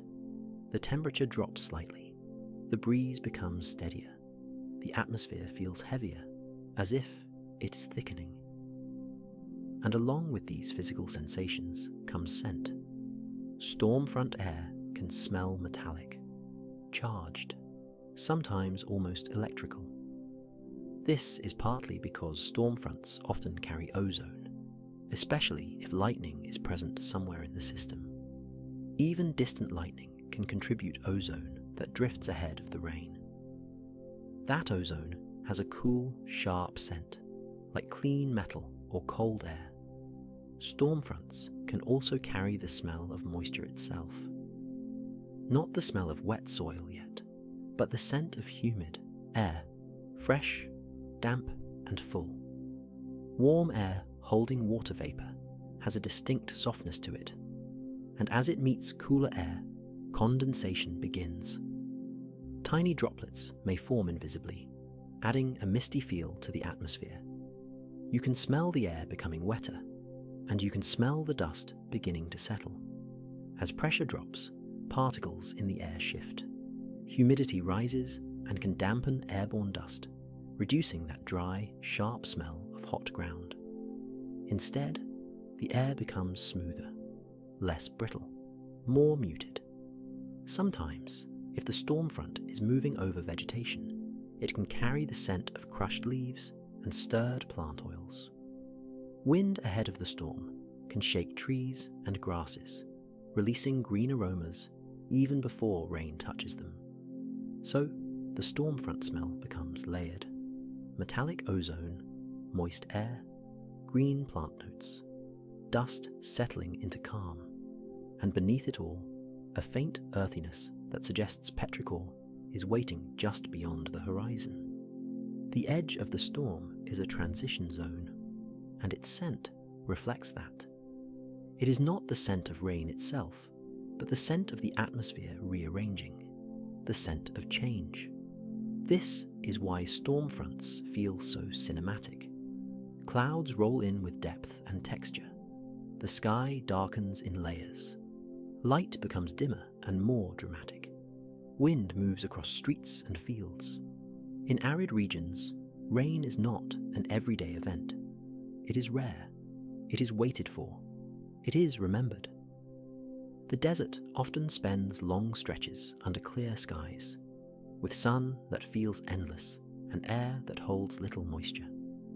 Plants here survive through patience and strategy. Many remain small and quiet, conserving energy. Others disappear entirely from the surface, leaving only seeds beneath the sand, dormant, still, almost forgotten. But they are not gone. They are waiting. And when rare rains finally come, something extraordinary happens. The first rainfall does more than dampen soil. It awakens an entire hidden world. Moisture seeps into the ground, slipping through cracks in hardened earth. It reaches seeds that have been resting for months, sometimes for years, and suddenly life begins to move again. In the days that follow, desert blooms can appear with breathtaking speed. Tiny green shoots emerge, buds form, flowers unfold as if they had been rehearsing in secret. The landscape transforms. What was once pale sand and scattered shrubs becomes dotted with colour: yellow, violet, white, orange, soft petals opening beneath wide skies. And with these blooms comes scent. Plants release aromatic compounds for many reasons. Some scents attract pollinators that travel quickly to take advantage of the brief flowering season. Others help protect plants from stress, pests, or extreme temperature shifts. Many desert plants contain oils that are stored carefully, designed to survive heat and drought. During dry periods, these oils remain mostly contained, but when rain arrives, the environment changes instantly. Moisture softens plant tissues. Water dissolves and carries oils outward. Raindrops strike leaves and petals, releasing fragrance into the air. And because the desert air is often still after rain, scent can spread across open land with surprising clarity. The result is a once-in-a-year bouquet. Petrichor rises from the soil, deep, earthy, rich with geosmin. And above it, desert plants contribute something lighter and more floral. Wild herbs release green notes. Blossoms offer sweetness. Shrubs release resinous perfumes. Even cacti, in some regions, produce flowers with faint, delicate scents that seem almost impossible in such a harsh landscape. It becomes a layered fragrance that feels like celebration. Not loud celebration, but quiet gratitude. Because in arid ecosystems, rain is not simply pleasant weather. It is a turning point. It is nourishment. It is renewal. The air becomes scented not only by soil compounds, but by the sudden activity of plant life responding to water. In some deserts, This transformation is so dramatic that people travel to witness it. They call it a superbloom when rainfall has been just right and flowers cover hills and valleys in a short-lived ocean of colour. And the scent that accompanies it can feel almost unreal, as if the land is offering a perfume it has saved up all year. Not everyone experiences the smell of rain the same way. For some people, petrichor is deeply comforting, almost irresistible. They step outside after rainfall and breathe in as if the scent itself is nourishment. It feels calming, grounding, even joyful. For others, the smell may seem faint, barely noticeable. And for some, it may feel strange or unfamiliar, not particularly pleasant at all. There is a reason for this, a genetic reason. Our sense of smell is shaped by olfactory receptors, tiny proteins in the nose designed to detect specific scent molecules. Humans have hundreds of different receptor types, each tuned to different compounds. Together, they create our perception of smell. But these receptors vary from person to person. Small genetic differences can change how strongly someone detects a scent, or how the brain interprets it. Some people may have receptors that bind very efficiently to geosmin, making the smell of wet earth vivid and intense. Others may have less sensitive versions of those receptors, making the same scent feel softer or less distinct. So, when rain falls and geosmin rises into the air, we are all breathing the same molecules, but our noses are not all hearing the same music. In a way, each person experiences petrichor through their own internal translation. And this is true for ozone as well. Some people are especially sensitive to its sharp metallic note. Others barely register it. Even the floral and plant oil components of rain scent can vary in perception. One person may notice sweetness. Another may notice a green herbal tone. Another may notice only the mineral edge of wet stone. Genetics shapes the first part of the experience, but memory shapes the second. Because smell is deeply connected to emotion, the brain does not treat scent as neutral information. It attaches meaning to it, based on life experience. If someone grew up in a place where rain meant comfort, cozy afternoons indoors, gardens blooming, safe shelter, then the scent of rain may trigger warmth and peace. If someone grew up in a place where rain meant disruption, flooded streets, cold days, inconvenience, then the scent may carry a different emotional tone. So love for the smell of rain is partly biological and partly personal history, a blend of receptors and memory, a blend of genetics and story. And because the olfactory system connects so directly to the limbic brain, these reactions can feel immediate. A person may not know why they love petrichor. They may not be able to explain it. They simply feel drawn to it. The scent pulls them into calm. It slows the mind. It invites breathing to deepen. And this may be why so many people seek out rainy weather when they need rest. The smell of rain is not just a fragrance. It is a sensory experience shaped uniquely inside each person. Rain in the mountains feels different. Even before you notice the scent, you may notice the air itself, thin, cool, and clear, as if it has been filtered through stone. High altitudes carry a certain quietness. The sky feels closer. Clouds move in slow, dramatic layers across peaks and ridges. Wind often whispers through valleys like a low, distant song. And when rain falls here, it brings a crispness that is unmistakable. High-altitude rainfalls are often cooler than rain in lowlands. The temperature drops more quickly with elevation, and the air can hold less moisture. Clouds in mountain regions are shaped by rising terrain. Air is forced upward along slopes, cooling as it climbs, condensing into mist and rain.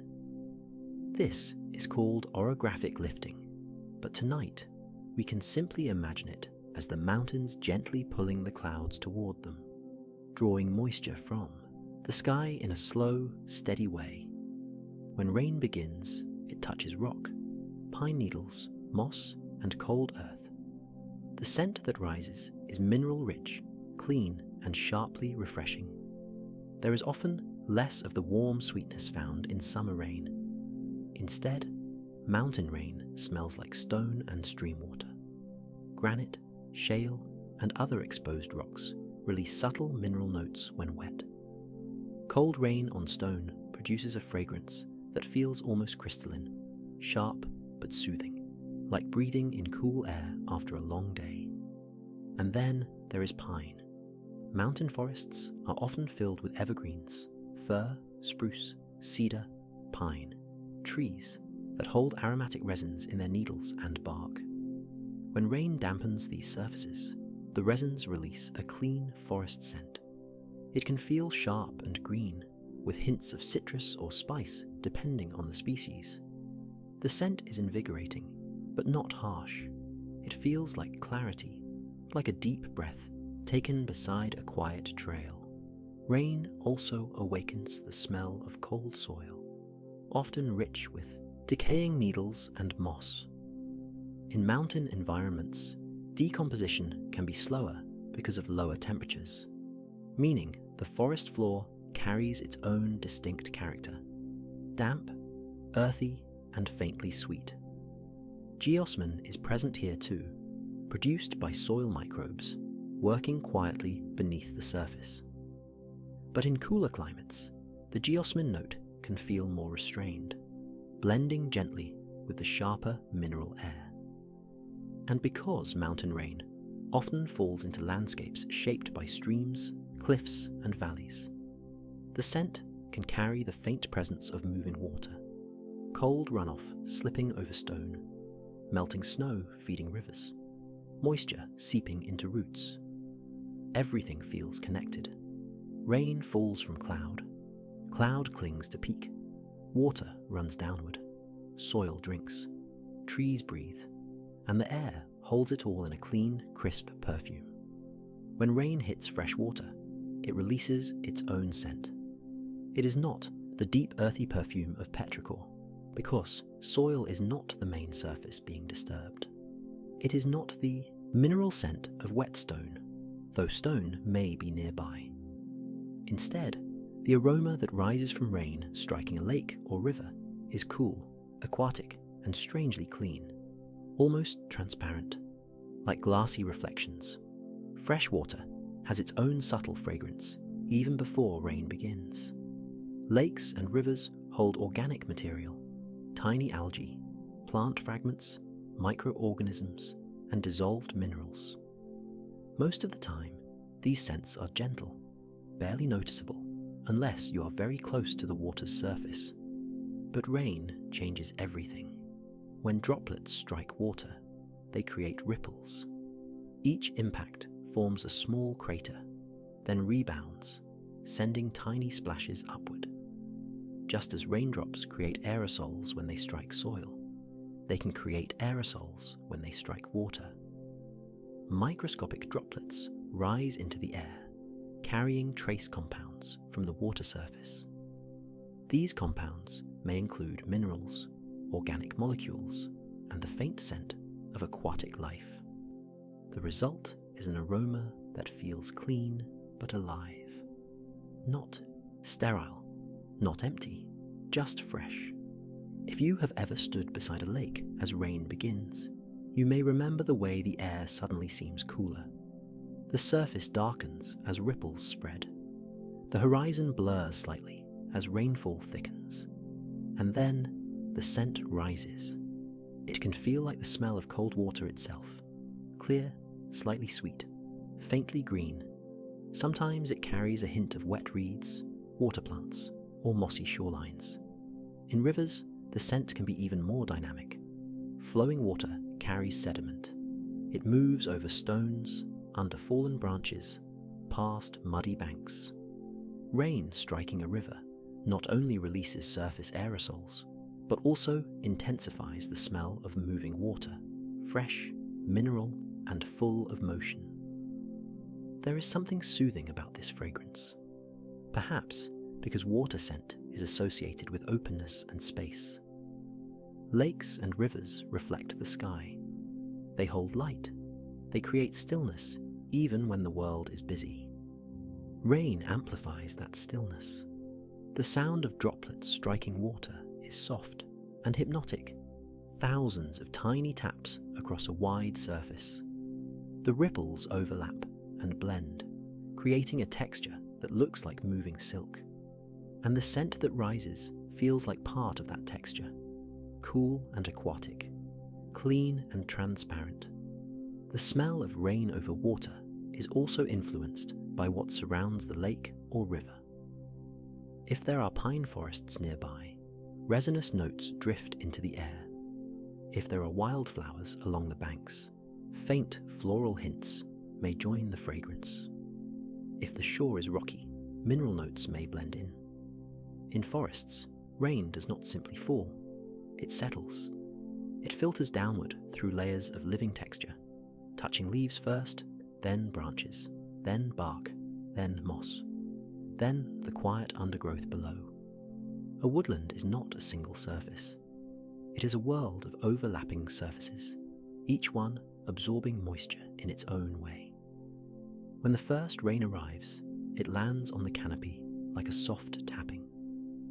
Leaves catch droplets and hold them for a moment, trembling slightly under the weight. Water gathers at the edges and drips down in slow intervals, creating a second rainfall beneath the first. This is why rain in woodlands feels unhurried. It doesn't rush to the ground, it travels. It moves through the forest like a slow, patient descent, and as it travels, it awakens scent. Bark absorbs moisture quickly. Tree trunks darken, becoming glossy and rich in color. Rainwater seeps into cracks and grooves, dissolving tiny amounts of resin and organic compounds. The scent of wet bark is woody and grounded, sometimes faintly sweet, sometimes slightly sharp, depending on the tree. Moss plays its own quiet role. Moss is like a living sponge. It drinks rain gently, holding water in its soft structure. When moss becomes wet, it releases a cool green fragrance, subtle, almost velvety in character. It smells like shade, like stone softened by life. And beneath moss lies the undergrowth. Ferns, grasses, fallen leaves, decaying branches, hidden mushrooms, and soil rich with decomposing plant matter. This layer is constantly recycling life back into the earth. It is the forest's quiet engine. Rain activates it. When droplets reach the forest floor, they disturb soil and leaf litter. Geosmin rises, carried upward in microscopic aerosols.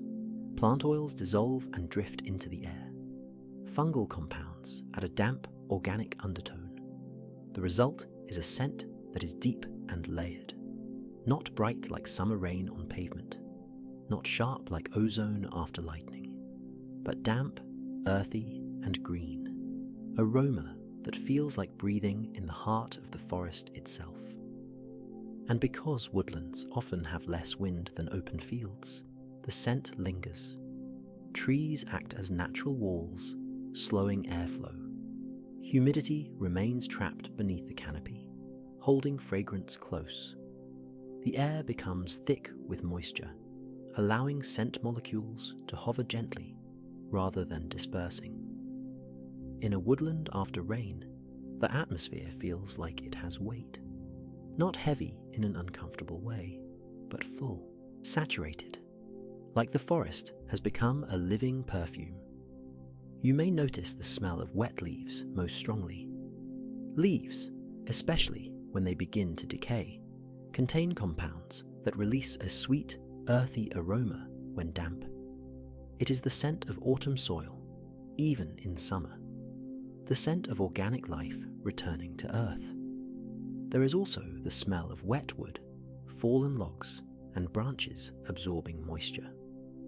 This scent is deep, almost smoky at times, though not harsh. It carries the quiet memory of trees that have stood for decades. And as the rain continues, the forest seems to exhale scent slowly, not in sudden bursts, but in gradual waves. After rain, many people say the air smells clean. It is a common feeling, almost universal. Even in cities, even on streets lined with concrete and glass, the world can seem fresher after rainfall. But what does clean actually mean? Part of the answer is simple. Rain removes particles from the air. Dust, pollen, smoke, pollution. These tiny airborne fragments scatter light and irritate the senses.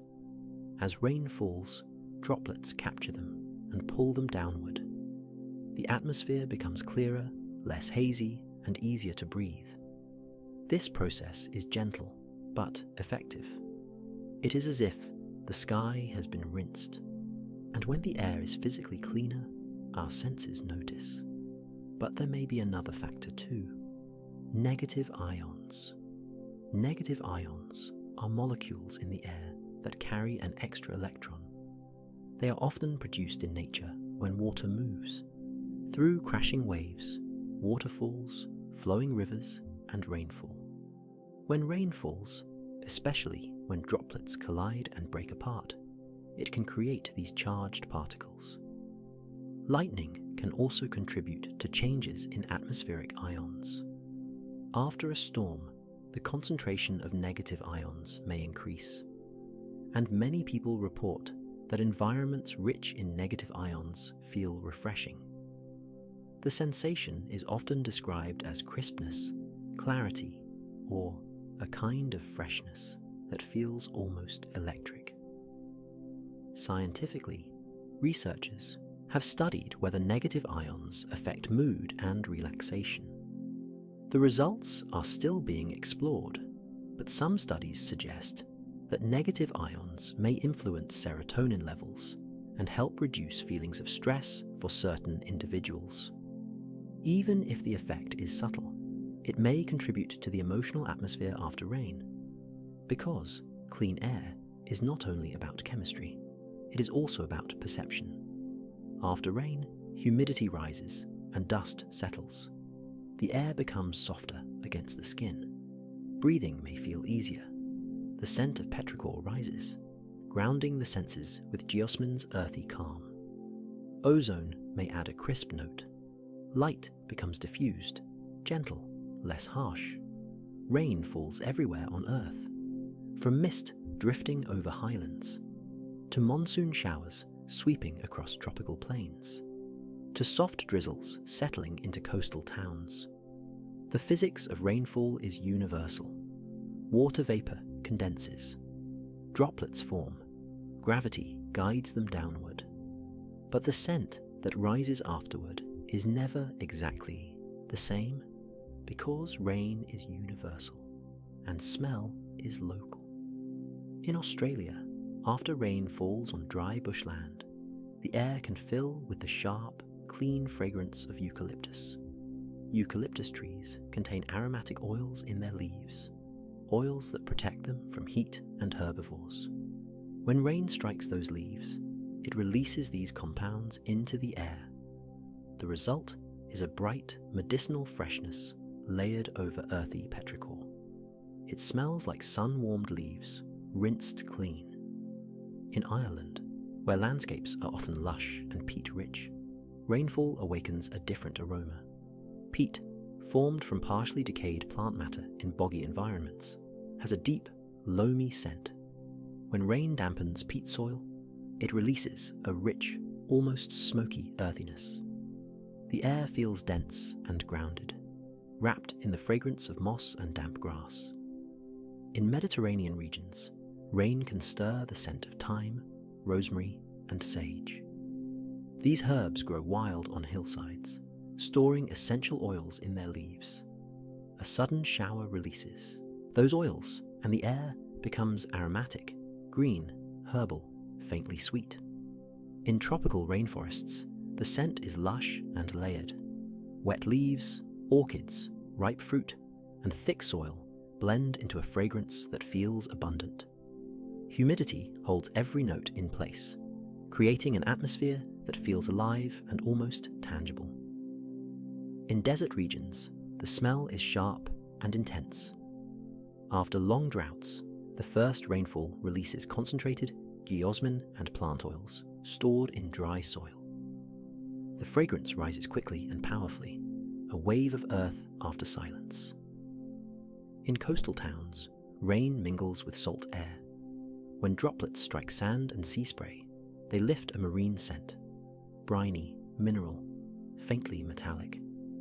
The smell of rain blends with the smell of ocean, creating something clean and expansive. In cities, rain touches concrete and steel. The scent becomes mineral and metallic, softened by humidity and cooled pavement. Each place holds its own signature. Because the smell of rain depends on what the rain touches, soil composition changes from region to region. Microbial communities differ. Plants release different oils. Even the mineral content of rock shapes the fragrance of wet stone. Every storm has a final moment, not a dramatic ending, not a sudden silence, but a gradual fading. The rain softens from steady fall to scattered droplets. The rhythm that once filled the air becomes lighter. Leaves drip instead of shimmer. Puddles settle into still mirrors, and the scent begins to retreat. At first, petrichor is vivid. Geosmin rises strongly with the first impacts of rain. Plant oils lift. Ozone may linger faintly. The air feels thick with fragrance. But as soil becomes saturated, fewer air pockets remain to release aerosols. The dramatic bursts fade. The scent becomes softer. Humidity remains for a while, holding the fragrance close. But slowly, the atmosphere begins to shift again. Air currents move, temperatures stabilize, moisture evaporates, and the perfume of the storm grows quieter. What lingers is not intensity, it is stillness. After rain, the world feels hushed. Sound changes. Birds resume their songs carefully. Distant traffic hums again. Drips from rooftops echo gently and then stop. The sky often looks lighter, clouds thinning, edges glowing faintly with returning sun or deepening twilight. Reflections shimmer on wet surfaces. Colors appear richer for a time. And in that softened world, the last trace of rain hangs in the air. A faint earthiness, a cool mineral note, a subtle freshness that feels like the memory of the storm rather than the storm itself. The air feels washed, not empty, but cleared, as if something has been rinsed away, not only dust from leaves and streets, but tension from the atmosphere. The final whisper of rain is almost intangible. You may only notice it when you pause, when you step outside and inhale slowly, when you realize the world feels different, even though the rain has stopped. It is the scent of closure, of completion. Storms are cycles, formed by rising air, driven by pressure, resolved by rainfall. And when they pass, they leave behind more than wet ground. They leave behind quiet, a subtle calm that settles into the environment and into you. The scent fades gradually, not abruptly. It retreats into soil and leaf and stone. It waits again for the next rainfall to awaken it. But for a few lingering moments, it remains, a final trace of the storm's breath. And as we reach the end of our exploration, I hope this quiet drift through the scent of rain has brought you a sense of peace, and a little wonder too. Tonight, we followed the storm's breath from sky to soil, from lightning's sharp signature to the deep, earthy hush of petrichor. And maybe, in doing so, we remembered something simple, something ancient, that the world is always quietly renewing itself. Even after the clouds move on, even after the last raindrop disappears, the air carries a trace of what came before. A gentle reminder that the earth is alive and always breathing. So if your thoughts feel heavy tonight, you don't have to carry them far. You can let them settle, like dust washed clean by rain. May the memory of that soft, familiar scent, the perfume of wet stone, cool air, and waking soil stay with you as you rest. If you'd like to support these calming weather journeys, feel free to like or subscribe. It helps more sleepy travelers find their way here. But for now, you've done enough. You can rest. Let your breathing slow. Let your mind drift. And let the scent of rain carry you gently into dreams. Good night, peaceful dreams, and calm skies to you.